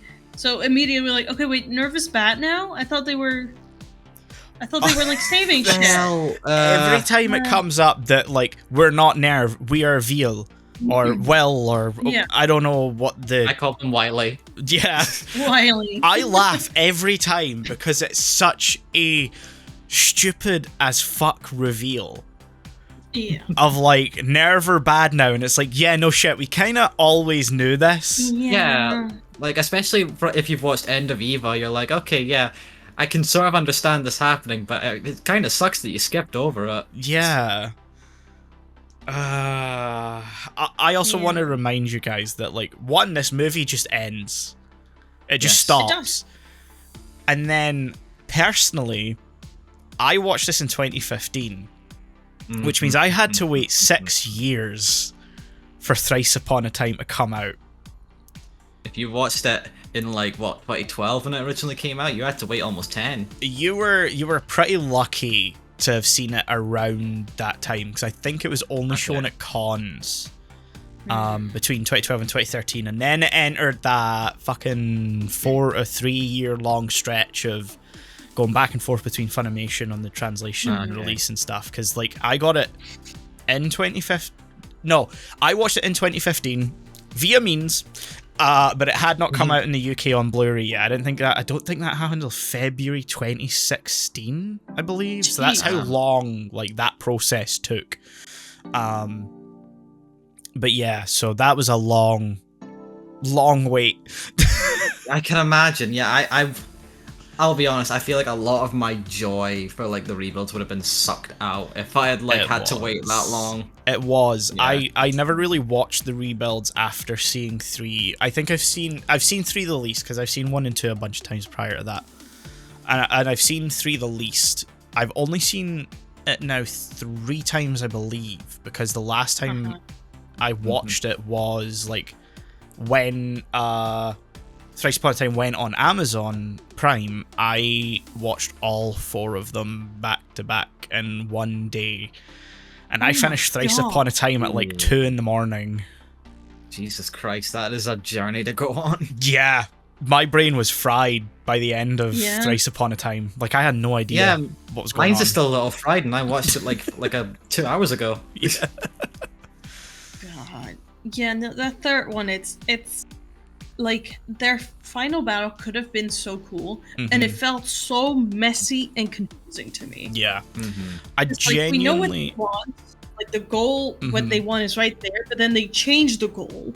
And so we're like, okay, who are we rooting for? What do we want to happen? What is the goal? Shinji just kind of does whatever. And I don't know if the guy Suicide Squads himself after that or before that, but... his head fucking just, explodes. Oh yeah, Kaoru takes the L for Shinji. Yeah. Which, you know... very graphic. Yeah, yeah. Honestly, by that point in the film, I wish I could have joined them. Yeah. It just came out of nowhere totally as well. Where, what? Yeah. Like, I've kind of forgotten about that as the like, collar thing is a plot device. Yeah. So I was like, Also, I don't know if I think their relationship was built up well enough. No. Yeah, that's the thing. It was done way better in the actual series that only had a 20-minute episode to do this. And I didn't like the piano. I think the piano bits Oh. felt so forced. I like, liked the how piano can we? part. Yeah, but it's the age-old trick of, how can we connect these two characters? They play a piano together because Yeah. it symbolizes they're in sync. I'm not about to say it was perfect because it did happen very quickly in that first instance, but I liked the animation and I did like the sort of tone of the thing overall, so I'm not against the piano. Yeah, I remember it being like over a longer period of time, having that time to like, gradually grow. So you see Shinji like getting better at it, and then it's like it's very quick when you actually watch it. No, it's no time at all. Yeah. I like it as a little nod to like that one episode where Shinji and Asuka have to like dance together, which is better. So much better, yes. So that's one of the much best better. episodes of the show, and this doesn't light a candle to that, but I think the best way to describe this film is Evangelion on autopilot. Like, it doesn't feel like Anno had any idea where he was going with this, where to take the story, what direction was it going in, where were all these pieces meant to be. And it doesn't feel like there was any consideration as to what actually took place in those 14 years. Because no one feels like an actual character. They feel almost like a caricature of themselves. Like some sort of parody or like cheap clone copy, which in some of the themes, I guess, would have made sense, but this isn't the kind of movie that's actually going for here. No. But at least Thrice Upon a Time spends the first hour like rebuilding everything, rebuilding the entirety of the third movie. Like, it genuinely feels like you could cut most of the third movie and just start with the first part of the fourth one.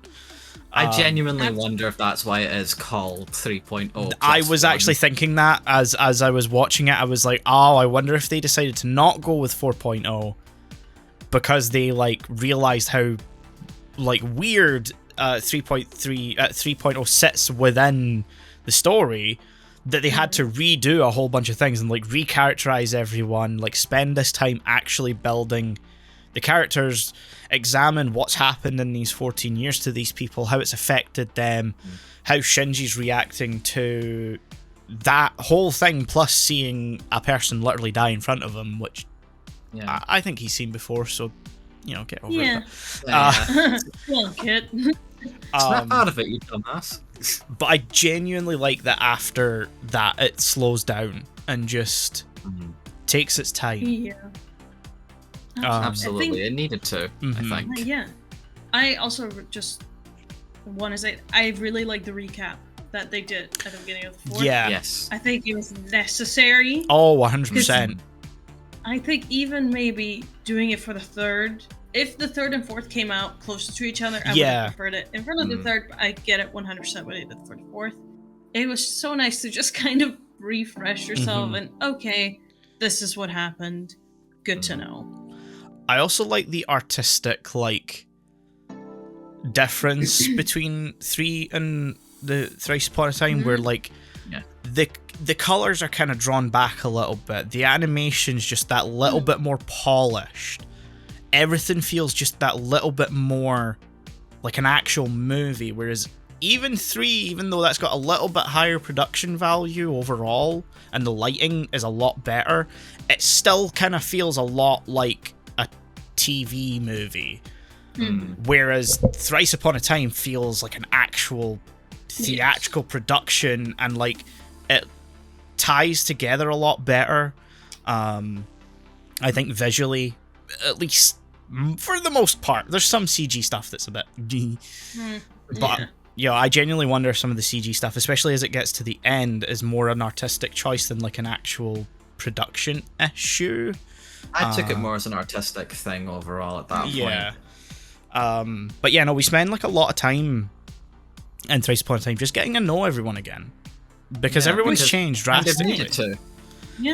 We get to know this new version of Asuka. She's still kind of the same, but she's that little bit more mature, where she's not just bratting out all the time. She's still, I'm gonna call her also Rebuild Asuka, because there is a difference, I think, we talked about it last time, rebuild Asuka and like original series Asuka, not like too drastically, but they're enough to like be noticeable. Yeah. So she's still a bit of rebuild Asuka. She's still, I call her a brat because she is a brat. Yeah. But, like, she's definitely grown up. You can tell the 14 years have like changed her like significantly over time, and you understand why she is the way she is at the point she is in both 3.33, which would have been great to have in that movie. Yeah. To It would have been establish that, great because to see that. Yeah.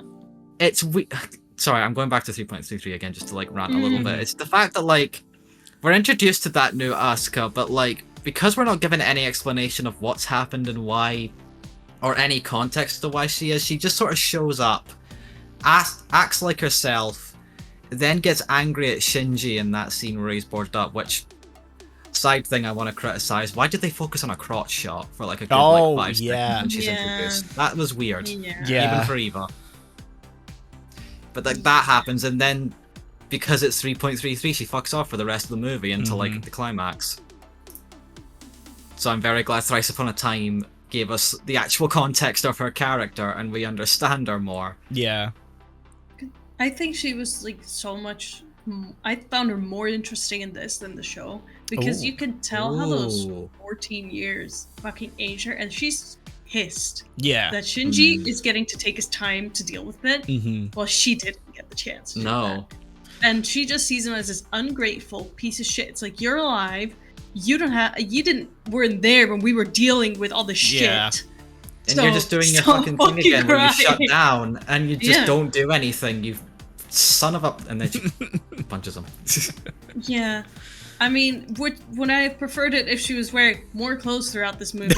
Yes. Absolutely, yeah, because why is she half naked in all her scenes? Yeah. Shaun sent me like a screen cap of like the part where like Rey gets put in the school uniform, which is like hilarious, because like why does Hikari still have her uniform? Why is that there? That is one of the only parts of the movie where it feels like full fan service to the original show. Oh yeah. But then I was like, oh, cool, you're at that part of the movie. Now I can see it. Asuka, please, for the love of God, put on some fucking clothes. Yeah. I was gonna mention it immediately, but I was like, maybe there's somehow some reason for this, and there's like as movie get on, and there's not. No, there's like no plot reason really for it. No. There's also there's a weird little part. Not a little part. There's a part of your brain that has to reckon with the fact that the movie clearly indicates that Kensuke and Asuka have a relationship now. But as viewers, we are looking at Asuka, who, because of funky plot decisions, Eva reasons, has not physically aged. Still looks like a 14-year-old girl, and this guy looks like a almost 30-year-old man. Oh yeah. There's that part of you going, oh, that's weird, but then you're going, no, she is still weird. 20. Still weird. I don't know, because like some people just naturally look young anyway. Like, yeah. I think it's the fact that the explanation is just sort of clunky in and of itself is my problem, because like I hate to bring it up, but it feels like that stereotypical anime thing where like, oh no, she's not a kid mentally, she's like a 1,000-year-old dragon or whatever, she just looks like a child, and it's like, ugh. I think it just comes down to like they made that decision in 3 and they kind of had to unfortunately live by it. So like it was a 9-year-old decision. They probably could have rewritten it, but at the same time they're picking up almost directly where 3 left off, so they kind of couldn't at the same time. So like I did try and shut that off and like try and understand it from the film's perspective itself and be like, okay, well, they are the same age, they were always the same age when they knew each other post near Third Impact, and they would have went through that aftermath together, and so they probably, for reasons unknown to us, we don't get to see it, it's only ever really kind of like indirectly hinted at through context that they're together, or have been together, I guess, or have some sort of even if it's just like some sort of more like parental pseudo like relationship there, because that's what it's implied near the end of the movie. Yeah, I kind of see it as like you know, it makes sense if we had got to see them through that 14 years, but we don't. Yes. We only get to see the end product. And like you even pointed it out, like we're at the end where like we're going through each character and like kind of examining their trauma. You know, we see the adult version of Kensuke with kid Asuka, and you're like, oh god, they're kind of giving him the Kaji role. And I was like, well, I think it's a little different here, where it's almost like Asuka still sees herself a little bit as a kid, because like you say, she's a brat. She hasn't had that time to face trauma and understand, like you say, like she's pissed that Shinji is getting that time and she didn't, through and circumstance. not physically aging doesn't help. And not physically aging doesn't help. And so the way I saw it is that Kensuke is the one who helped her through that, and so it's the portrayal of it is strange. The underlying implication I think is less weird. Like I think it's done in an almost innocuous way, but portrayed visually in the most clunky possible way to do it. Yeah, I will say, going through it more just in my mind, I feel like it makes a lot more sense if like they don't specifically implicate it, like specifically imply that it's like a romantic sort of relationship. It could be more of a purely platonic thing. Yeah. And I feel like that makes a lot more sense for where they were in that movie. That's the end of it. I didn't catch any romantic vibes between them. I don't know. Closest I you really missed get is them, the fact that she's naked in the house. Yeah, exactly. There's also maybe I'm over analyzing it. However, the way they refer to each other is very different from a lot of other people in the film. She calls him Ken. Yeah. Already just a nickname, kind of innocuous, but he just calls her Shikinami. And at first I was like, oh, last name basis, that's maybe not. And then I realized there's no honorific either, which is still very like personal. And so I was like, And then there's the end sequence where she's like, where he tells her like, oh, you're fine the way you are. I think maybe to hammer or to like make it less weird, as if in that moment when he said that to her, she was no longer a kid, she became her adult self. Maybe even the version we see of her in the kind of end of Eva section, like later on the beach, where she's like clearly matured into like probably 28.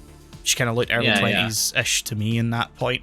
But like, have it kind of get the point across that it's not that he sees her like that, it's how she sees herself, and so him helping.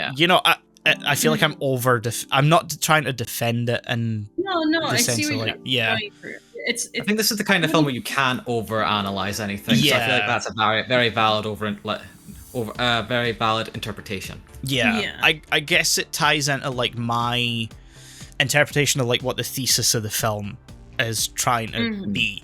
And the way I see it is like the ending of the TV show and the end of Evangelion are about self-acceptance, accepting who you are and understanding that it's okay to like yourself.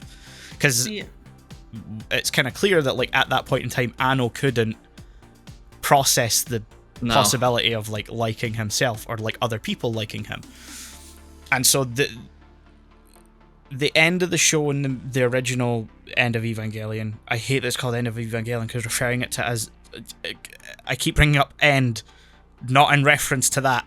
Anyway, the original ending, encapsulating all of that, is self-acceptance. And the way I see Thrice Upon a Time is accepting community, accepting familial connection, accepting friendship, and all of the conflict and coming together, pain, and because Shinji couldn't comprehend a world that loved him, and that's what the end of the movie is like him accepting that people do care and love for him, and there is a world and a possibility that is a thing. And that's how I see that ending. I did not get that the first time I watched it, but I did finish it at 2 a.m. So, that's understandable. You can't be blamed. Yeah. I took a very similar interpretation, just to go into my thoughts on that a little bit right now.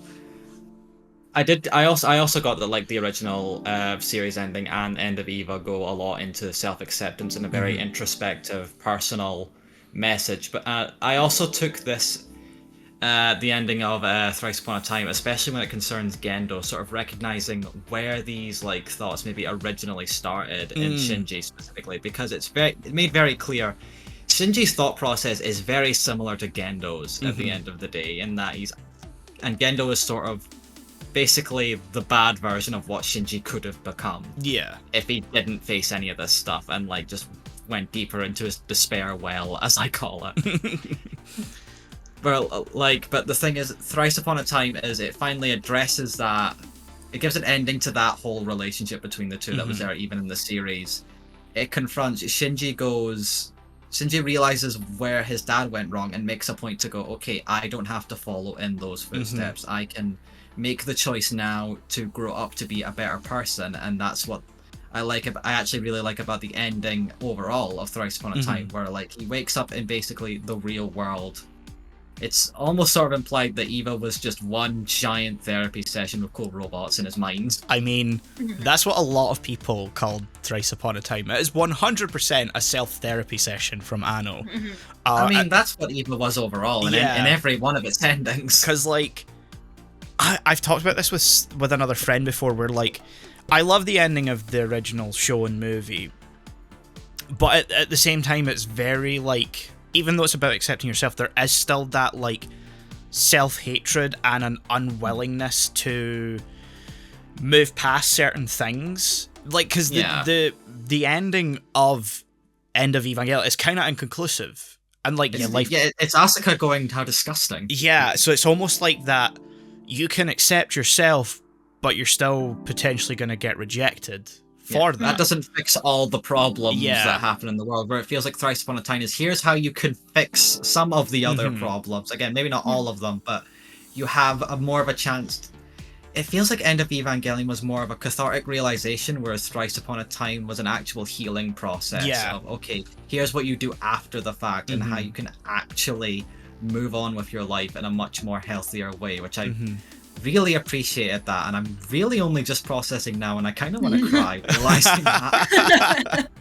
That's just what the show does to you, man. I think of all the endings we've seen, this has been my favorite one, because I think it's the most I don't know how to phrase it exactly, but it feels most approachable. Like all the others felt very layered beneath layers and layers of subtext, that you had the religious undertones, and I feel like here it really took a step back and was like, these are our characters, we know the relationship they've had, the lessons we learned are this. Look at yourself. Thrice Upon a Time doesn't ask you to have a deep knowledge of the Gnostic texts, like, no. you know. No. Hey, do you know Freud? You know Freud? Okay, moving on from there. Do you know this thing? Like, do you know this thing? Do you know the Dead Sea Scrolls, a thing that actually genuinely exists? And the end. It doesn't help that there's technically two endings to the TV show, both canon, but portraying everything slightly differently, and like I think it confuses the idea and message that was trying to be put across. And ultimately, I think End of Evangelion ends up passing as a little bit more like hateful, but and not maybe always a little more anger filled by the end. Like you've not fully gotten out of your spite. Like the therapy session. Yeah, like it's like I say, it lacks that willingness to move on. Like even though you accept yourself, there's still that part where it's like, well, even though I've accepted myself, I'm just gonna stay and stew within all of this. You know, it's there's no. You can sort of take it a little bit as I know what to do, but I'm still kind of in that place. Like I'm not fully actually gotten past it yet, which is then where End of Eva finishes, and I understand that that's a bit frustrating, but I feel like Thrice Upon a Time has actually made that sort of more easier to swallow in retrospect, because we now have an ending that actually is more about the moving on part, I also think it's portrayed kind of through Ayanami's like arc between these two movies, where she's kind of introduced to what life is. Yes. Because she starts as this emotionless blob is the best way to put it, where she just follows orders. And we see her in this movie. So yeah, she was basically useless in 3.33. We all know that. Yeah. Character development rare for an Ayanami model. There's a deep cut reference I'm not sure everyone's gonna get. It's not programmed to do that. And finally, we just kind of see her kind of experiencing community, love, like duty. Humanity. She's just humanity, and it's so nice to see. Yeah. I called it strangely pleasant at one point when I was watching it. I love it's a nice little sidestep to showcase like this is what the life is like through someone who doesn't know it. Yeah. Yeah. I actually like it. I love the different perspectives the movie conveys, because you have the perspective of like Shinji and Asuka, who are dealing immediately with the present events. And then you've got Ayanami, who's like fresh to the world, and it gives us a conduit for how is the world now? How did we get here? And also, like, life is still livable, life is still nice, there are still good people, where everything else kind of has that, like, 3 feels so oppressive because everyone's just so, like, ready to hate Shinji, and there's no, like, breathing space to really, you know, go, yeah, there are good moments. Yeah, there's no compassion in 3.33, and I feel like that's another big problem.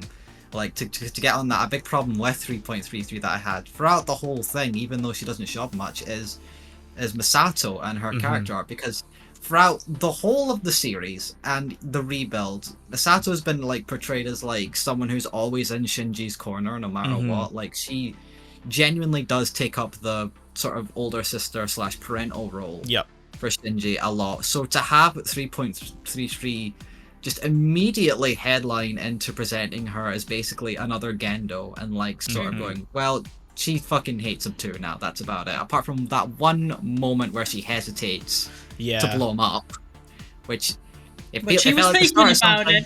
It felt like the start of something again in that movie, but the movie didn't care to actually follow through, so it just left it for the next movie.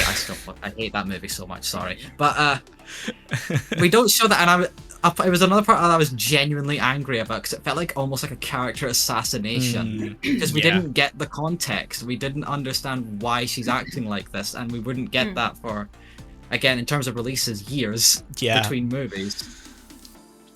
So again, it's why I really like that Thrice Upon a Time actually fucking told us what the hell is her deal and what happened, and it makes so much sense. And by the end of that movie, she's like, I'm still in Shinji's corner no matter what. Yeah. I actually like a course correction. Yeah. To draw another like comparison to specifically end of Evangelion with this one, because like she's not in the ending of the show per se, because obviously the ending of the show mainly takes place in Shinji's mind. But like her role in the end of Evangelion is like motivate Shinji. And the only way she knows how to motivate him there is by using her femininity. Even if it doesn't mean anything to her, as long as she can make it mean something to Shinji, it doesn't matter. And then ultimately she dies. Whereas in Thrice Upon a Time, she takes up a more kind of maternal role. She's not willing to accept that she has a son of her own. She thinks it's safer for him to be elsewhere and you know, not be directly in contact with her. But she didn't I don't think she realized until that confrontation with Gendo on the top of the ship, and like where they kind of like come back together again. I don't think she realized that like she was filling that role for Shinji, and she actually instead uses a paternal approach to motivate Shinji in Thrice Upon a Time. And I like that that's something that you can't imagine for that version of Misato in the show and an end of Evangelion, but it's a role we can imagine for this version, even if it took a weird fucking route to get there. Yeah. I mean, her like final sacrifice makes sense. Yes. To me. And I think it's, you know, it makes more sense for her journey. Mm-hmm. Like, especially if it's like the 14 years later, she, recognized her. Also, she had a kid with someone, and then this guy just went fucked off and sacrificed himself for nothing. I mean, not for nothing. Not for nothing. He saved a whole bunch of people. Yeah, he's what turned the third impact into the near third impact. Damn, I think that aspect needed more exploration, even if it was just through like a scary flashback. I think we would have liked to see that. I will say, I do part of the story. I do kind of wish that Kaji wasn't just thrown us to the side like in the last two movies when 2.0 sort of built him up a little bit. Yeah, he does just get removed, and then it turns out in Thrice Upon a Time he died. Oops. Yeah. Oops. He sort of saved the world, but like you're only getting this one scene of him in a flashback, and then the rest of his character is always the dad of other Kaji Jr. Yeah. That's why I kind of think, like, as long as this film is, it still actually could have been longer and justified it at the same time. Because it would have just rounded out those character arcs we don't get to see enough of. Because honestly, I think maybe it needed to be split in two, because you have that big battle at like I an couldn't hour have done a and fifth 30 in. movie. I couldn't. No, I know. But if you wanted everything to be rounded out, because I hate it when there's a big battle at the like hour or hour 30 mark, and then you expect me to come down from there and rebuild that up, because you're never gonna have that same, emotion that you have in the first. Oh my god, everyone's gonna die. Yeah. Like I just care less by the end of it. I'm like, okay, what kind of god shit is happening now? I think there's a giant head. What does that mean? Oh god, mom is back. Oh god. I think the film kind of acknowledges that with just how, like, I don't want to say weird, but like how, that kind of like out there. The return to the mindfuck that was the end of the series and end of Evangelion. More kind of avant-garde visual approach. Like, the film knows you're not going to be as, like, staked. You're there to see the character arc conclusion, but you're not as invested in these battles. And I think the film's keenly aware of that, and that's why they kind of go the way they do on like the visual aspect of it, because like you have the whole like meta approach to, like, it starts off on like a kind of tokusatsu sound stage with a city built set, and the Evas are animated in 3D with mocap, which has never happened in any of these films before, so it looks a little weird.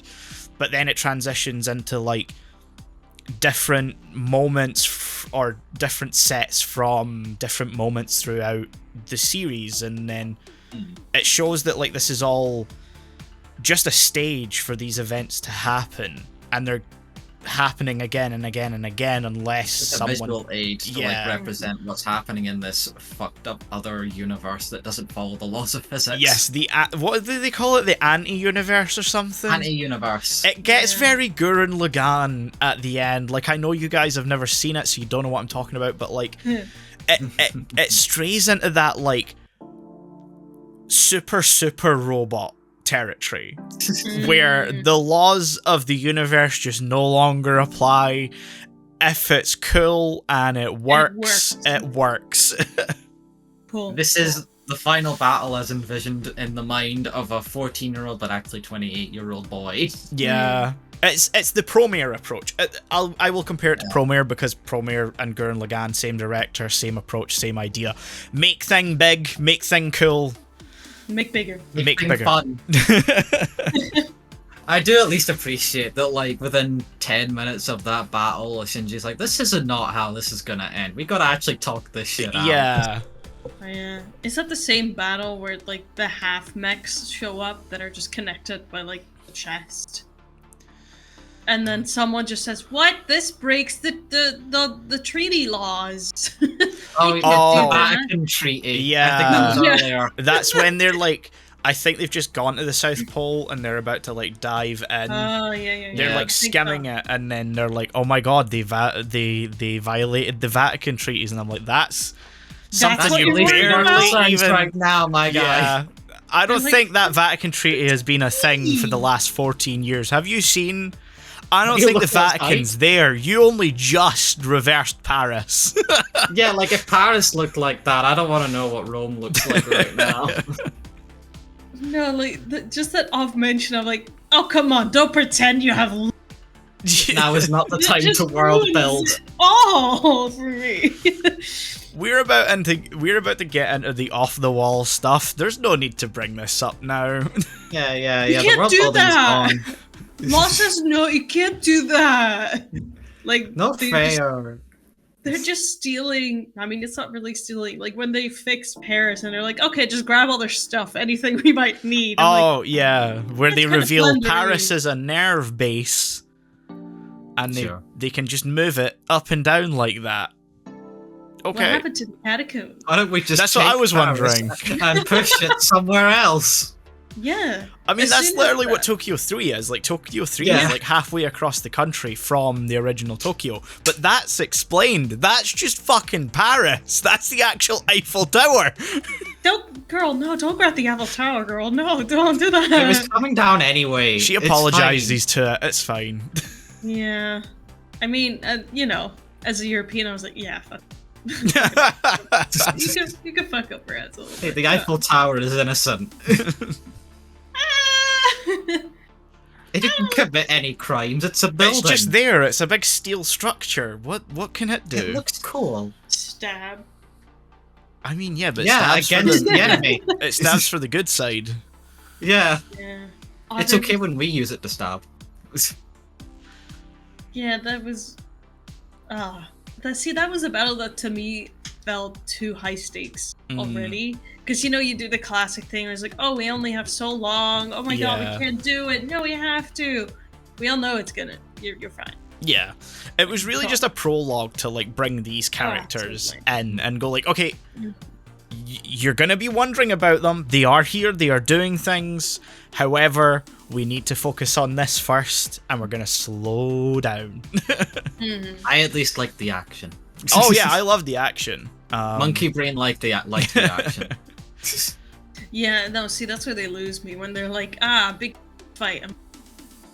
That's all you're gonna do. Yeah, That's yeah, because you because can't. you're boring, Melina. Yeah, you I don't know. appreciate good, big robot fight big robot, make bang Yeah, bang. That's legit when I'm like, how long is this? This is actually one of the only ones where I haven't like checked the time very much on it and be like, oh, how long has this got left? The only time I actually 5 minutes and 3.33. it's the only time I actually checked it was when my Blu-ray player decided to freeze at one point. It got to the point where it's when Mari climbs back up onto the ship and picks Shinji up and dives into the anti-universe. It froze when she was mid-dive and I was like, motherfucker! Broke the universe. Yeah. She just straight up broke it, dude. Yeah. That's where it ends. You went in too fast. Yeah. We got a load. But yeah, no, it's The vibes in this were really Yes. nice. I love that we Yes. were just chill for the most of it. It's like, we're just in this tiny town having a good old time. There's Yes, some that weird build-up. floating things happening. We don't, that's fine, don't worry about it. And Enemy kind of loops away, okay, and that was kind of upset, but that's fine, I guess. Like, okay, she's gone now. Oh well. I do think that they could have had Ayanami be around just a little bit longer. Yeah, like a tiny bit more. Because she kind of pops a little early. Absolutely. Right when she's becoming a character again. Yeah. Exactly. Yeah. It is Shinji's When she motivation gains- to get back into the action. But then the Right. action is still like an hour away at that point. Yeah, and it's very Shinji-less for a long time. Yeah. He just goes into a It should have been box. pushed. Yeah. Yeah. It should have just been pushed a bit because, like as you said, like Ayanami just got a personality. Yeah. She just turned into not a blank slate of Yes. character anymore. She And was we were almost all- Ray again. We were all rooting for her. And then she just was like, bye. I mean, Well, see ya. and the process of this film's thesis, again, I think it it does work in the sense of like, compared to before and compared to, because it does get really meta at the end where it even brings in footage of the original show. Shinji couldn't have faced that idea prior to this point, where like he could not have faced the idea of losing someone, like someone just straight up dying. I mean, we know what happened when he lost Kaoru. He just shut off and went into himself and going to the despair well. Going to the despair well. Whereas here it's like he's accepted that like people will die. Sure, he's upset about it, but he knows how to healthily process that now. You can't just cut yourself off from reality at that point. You actually have to go back and deal with it. Otherwise, I sort of saw it in a sense that like he's terrified of bad stuff happening, which is fair, but like if you just shut yourself off, bad things gonna happen no matter what, and nothing good is gonna come out of it. Whereas if you actually face it, you can... Sure, bad stuff will still happen, but you'll at least get some good stuff along with it. Yeah. Which is what the whole village sequence is all about, I feel. It's showing that even in the bleakest moments, you can have genuine, good, healthy times with like the people like you love and who love you. But, man, that's a potent sentence for these times right now. Yeah. Not to date this video, but... That's like what I like, because I think out of all stuff that we've watched, like Neon Genesis, this has been one of my favorites. Like the final. Yeah. It's up there. So down to earth, human. I want to say soft around the edges. It just kind of takes you through it at a leisure pace. You get it. There's cats. There's dogs. There are cats. I mean, not enough cats. That just not enough. Unless we count Mari constantly saying "nya" a bunch, and at the end of her sentences. Thankfully, they didn't translate that into the subtitles, or I would have got very annoyed very quickly. That's why I didn't notice. Yeah, she has a habit of punctuating some sentences with like a nya sound at the end, which, fighting on the ears, reading that in subtitles, I would have rather have punched the screen. Yeah. I will say we had only one like moment of pen, I think, with like the penguins and stuff. Yeah, there were many of them. I know there were many, but I want more of him just overall. I miss him. Bring him back. I feel like this movie was kind of reminding me of what we had with the Detective Conan one that we watched, where it was a lot of fan service to people who were already familiar with everything. Here's something I will point out. If you watch Rebuild first, you're fucked no matter what you do. Oh, absolutely. Yeah. Because the first two already don't do enough to for new fans. No. So like I kind of get that they fully embraced it for the fourth one, because like you have to have the investment in Eva. It does the Final Fantasy VII remake thing where you think at first it's gonna be accessible to new fans, and then the more you get in, you're like, oh, you really should have played the original game. Yeah. You really fully comprehend what the coolness of what's going on here. Yep. Not as it's sorry, 7 remake isn't as egregious, but you know what I mean. Yeah. I think it's just a nice like way to end it. Kinda just be like, these are all the things that you might have missed. We know you missed them. Fucking heard you. Here you go. Have some of that. Just sprinkle it in there. Was it? But I almost want to say this movie has too much Shinji in it. Because he's the person. But that's the show as well. Like sometimes the show just has too much Shinji. Yeah, and they're trying to introduce new characters, and I'm like, I'm more interested in what they're all about, to be honest. But I know you have to focus on this dumb little kid over here. Gets you to figure shit out. You want to turn into Asuka at the end, like, fuck you. Yeah. I also want to bring up that like Eva is kind of like a visual novel, in the sense that like, you have Neon Genesis, which we will call the first route. The one that, whenever you play first, no matter which decisions you make, that's your lot. Probably the canon story, one, yeah. The canon one. Then you get to the end, and you get the end of Evangelion route, where depending on the choices you make, you end up seeing that perspective. Then you have the manga version, where depending on your choices, you go off in a completely different direction. You also end up with Mari in there too. And then you have you have the rebuilds, which are like, make even more different decisions. You're going to go in a completely different direction, and kind of technically this is the true ending, but it all comes down to the love interest. Yeah, I was going to say, if we're doing this like analogy, is Mari the DLC that's added in like a year later as like in like a plus mode? Mari's technically the true like love interest, but That's you why it's don't bullshit unlock DLC. her until later. You know, like you've Yeah. played all the other routes, and now you've unlocked the true story. You're gonna get everything, warts and all, and she's the true character that he's gonna be with, because that's how it ends. They're together. Yeah, But we don't get to see them on screen enough. No. No, I mean, was there a moment in the last one where it was like, They don't I'm not interact in the third movie. In 3.33, are we talking about Thrice Upon a Time here? 3.33. Oh, Thrice Upon a I Time. mean, Oh, sorry. If we're she- talking about that, she flirts with everyone in this, Yeah, in this movie. she- I'm gonna I be mean- honest. For a while, I thought her and Asuka were gonna be like a couple. I mean, I she is support all that over her. more. Yeah. She's Yeah. all over her. Yeah. I mean, it ends, like, this movie legit ends with them in a train station, I believe. Yeah, that's what we're talking about. Yeah, that's what I'm Yeah, talking about. exactly. So, like, she's Like- the true canonical partner Yeah. for Shinji. Hate Yeah. it. She's the only one we Hated it. actually see him get together with. And it's not Uh, built up enough now. No. No. Which is why I think this, like, bye-bye all of Evangelion also takes into, like, the consideration of, like, the manga's storyline, where, like, she is a character, she is more...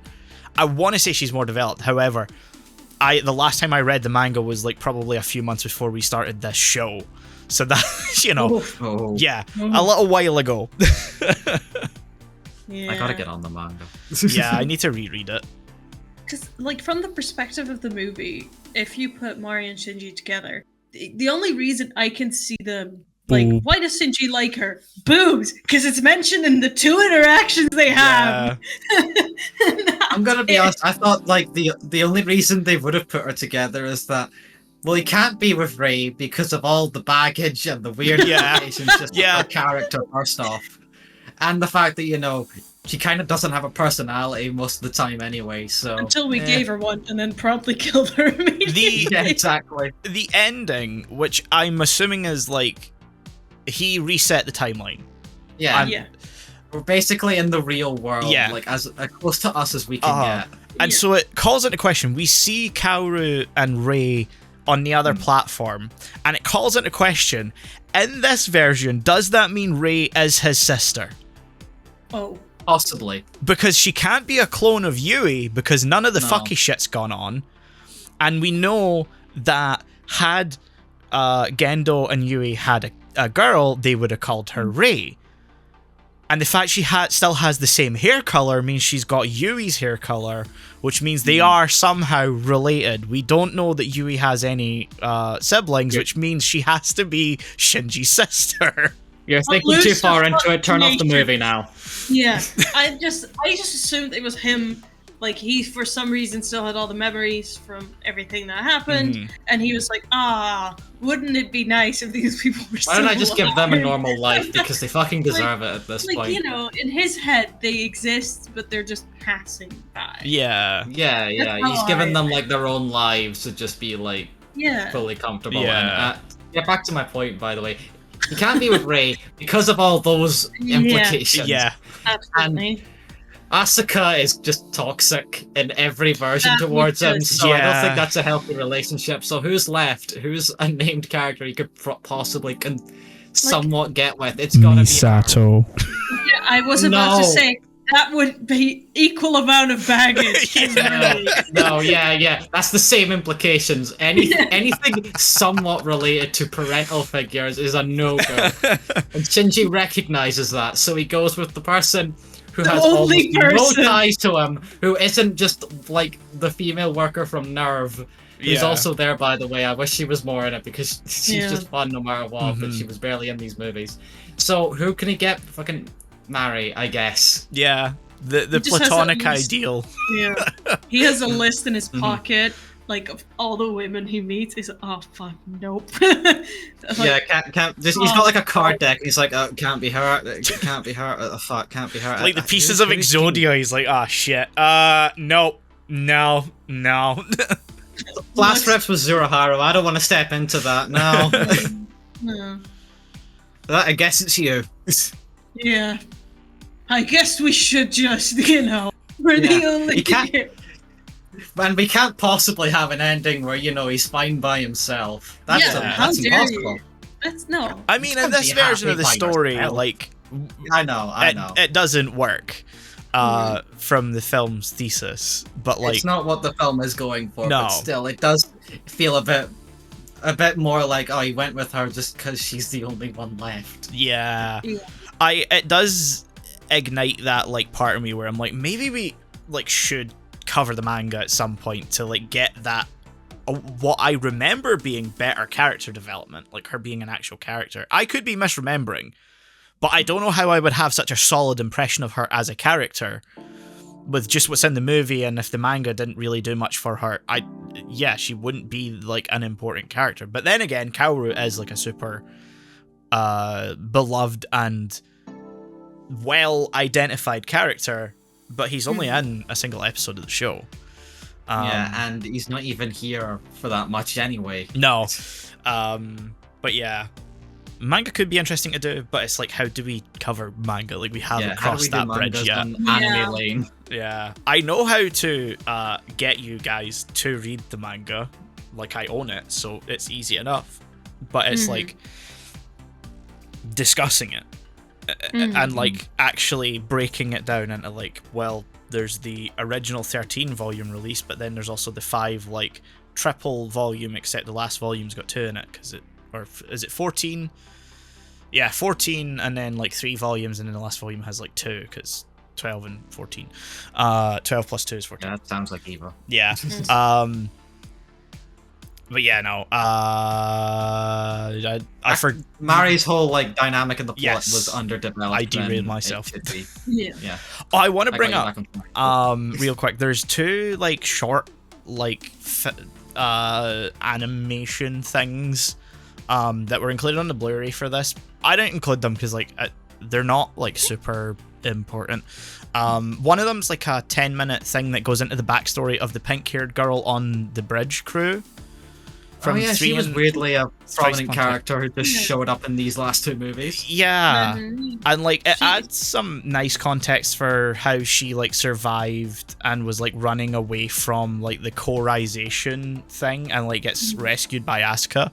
The part I didn't need to know is that her hair is pink because she got some headless Eva goop splattered on her, and it made her hair pink. I could have just lived with thinking she dyed it because she's a bit of a gyaru.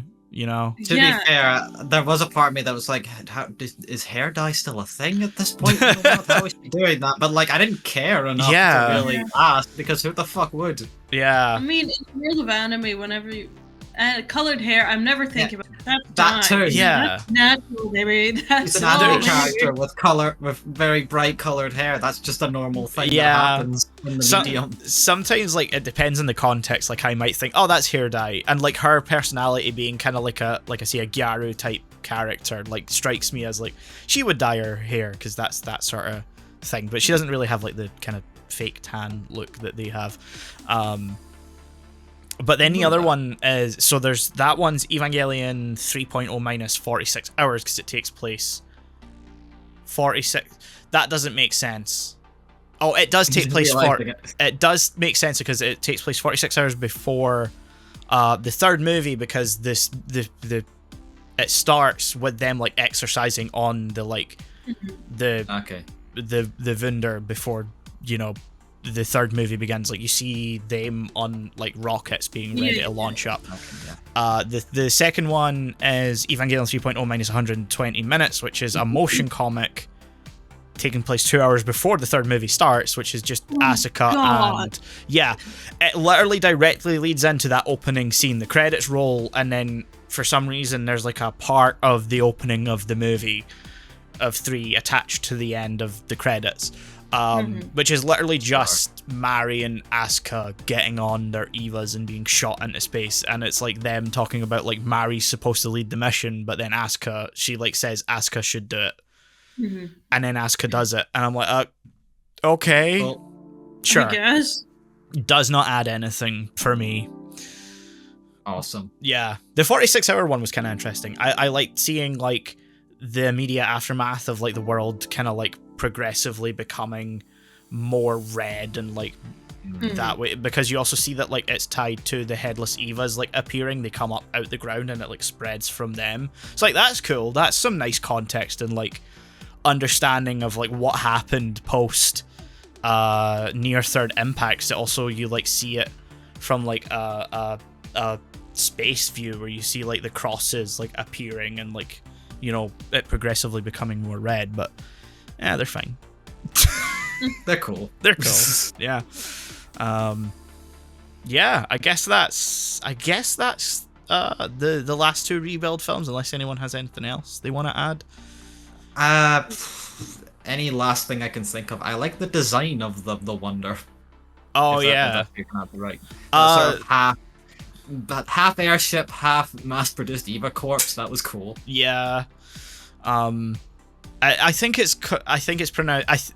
I'm assuming, based on my limited knowledge of German, it's literally just Wonder in German. Am I correct? Yeah. Yeah, it would be pronounced from the German I know. Yeah, it would be pronounced Wunder, but it's Wonder.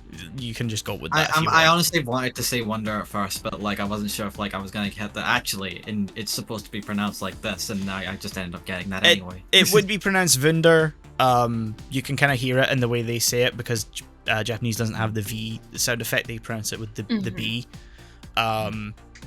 But yeah, Wonder works because that's just the English version of the name. Yeah.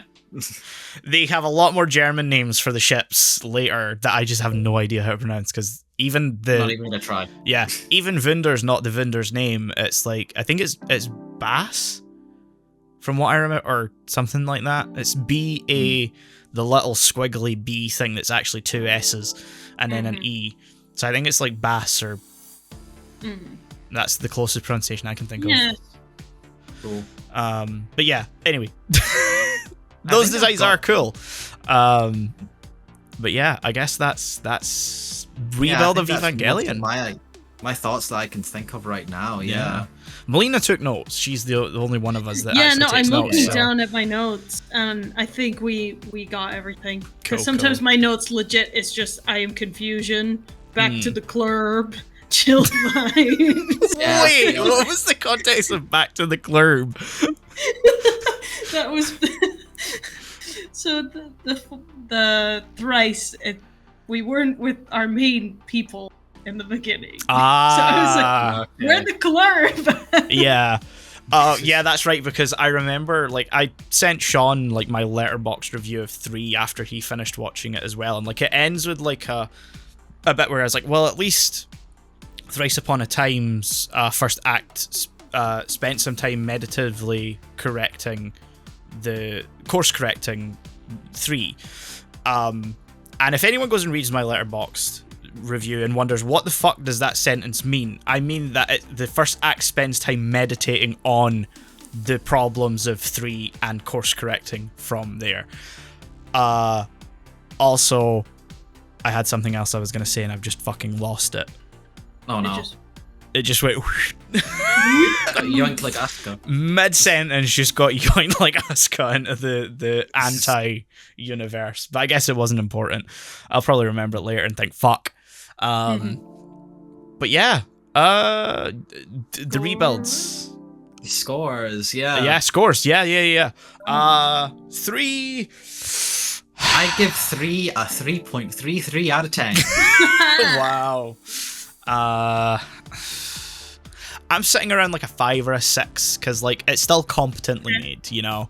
That's why I'm giving it a 3 and not like a 1. Yeah, I cannot stress enough. I was genuinely so fucking angry at the end of watching that. Like, I feel like I had wasted my fucking time. Which is funny especially because it started out so fucking strong for me. Because that opening battle was such a hype up for me. Yeah. I don't know why. I just got into it, especially when like the battle music came in as well. I was like, fuck yeah, we're back. And then it just squandered that for the next hour and a half. So I was genuinely pissed off. So yeah, 3.33 out of 10. I did try to warn him, to be fair. I was like, look, I will be honest, I'm not gonna hide it. I think this one's fucking terrible. The thing is, I think you warned me after I was already hyped up at the beginning of the movie. Yeah, that's true. So it's not really a warning. Yeah. You failed me. Wow. Melina, your score? Yeah, I'm also at a 3 point. No, I'll go 3.2. Wow. I normally Just to be don't allow different. point scores like that, but I guess in the theme of the Anno can't count. Mine's for fun. Just play mine as a normal 3. I'm just putting 0.3. There is no like compendium of these scores, so No, someone make a nice little spreadsheet. Be fun to see. Wow. No, I'm not doing that work. Someone else can do that. Listener. Yeah, whatever. But yeah, if a movie makes me check my phone and I am more entertained by the sad notifications I have than watching the movie. Yeah, that's true. That's something. Wow. Thrice Upon a Time, man. The more I think about it and the more we've talked about it, like, I genuinely do think it stands on par with, like, the original show and end of Evangelion. My problem just comes down to the fact you have to watch the rebuild series to this get is basically my thought as well. When I finished watching Thrice Upon a Time, my thought was it has earned its place alongside the series Neon Genesis and End of. I still like those overall though. Like just together. Like I think last time we talked about it, I gave Neon Genesis like a 9 and End of Eva like a full on 10. I think I'd give Thrice Upon a Time is also maybe a 9, but like maybe more like an 8.9. Yeah. Yeah, I'm sitting around like an 8, I think. Like, it is so incredibly good. Like I say, it stands on par. It's just you have the 3 other movies that are kind of, in retrospect, worthless. Really? I had this thought. Neon Genesis and End of Eva was like a very complete set of like a 9 out of 10 and 10 out of 10, whereas the rebuilds are a really big mess. Yeah. Overall, with like 2 good movies like at the start, a really fucking terrible one and its third one, and then a great one at the end that had to sort of clean up the mess though of like the last few. Yeah. Melina? I think I'm at a 6 for this because I do like it, but it's Max, so that's not an instant favorite for me. Okay, yeah. But out of after this conversation we've had, I definitely enjoy it, and this would be the movie I'm most likely. I think. Could you say that again? I didn't pick up, just for the clarity of the listeners. I know what you said. said. This is the movie that I'm most likely to rewatch out of all of them, because it's the most approachable and human. And I'd put this on, like, if I'm gonna like rewatch End of Evangelion, I'm gonna rewatch Neon Genesis. If I'm gonna rewatch this, I can watch it on its own because I kind of understand all these characters when I'm watching it. It is very approachable. I think that's the best way to put it. Absolutely. So I would say overall, I'd be rewatching Neon Genesis and End of Eva a lot more than any of the rebuilds. But if I'm gonna rewatch the rebuilds, it's gonna be Thrice Upon a Time and maybe the first 2. Yeah, I think if I, were like rewatching the show and End of Eva, I'd probably watch Thrice Upon a Time like after it to round it all out. I'm less likely to go back to the first 2 movies now. I just think I've seen them that many times, and I've seen that opening like story so many times. I just kind of find it dull now. I do like the sort of spins that 2 did do. Two, I like it's kind of like crescendo to chaos, where it just has this maddening like pace building to it that eventually just explodes at the end. It just sucks that like 3 does not pay it off in any way. Absolutely not. But yeah, I think overall to round this out, the best way I can think of to end this episode is to quote someone who just passed away as we record this, David Lynch. thesis of Evangelion overall, I think, can be summed up as fix your hearts or die.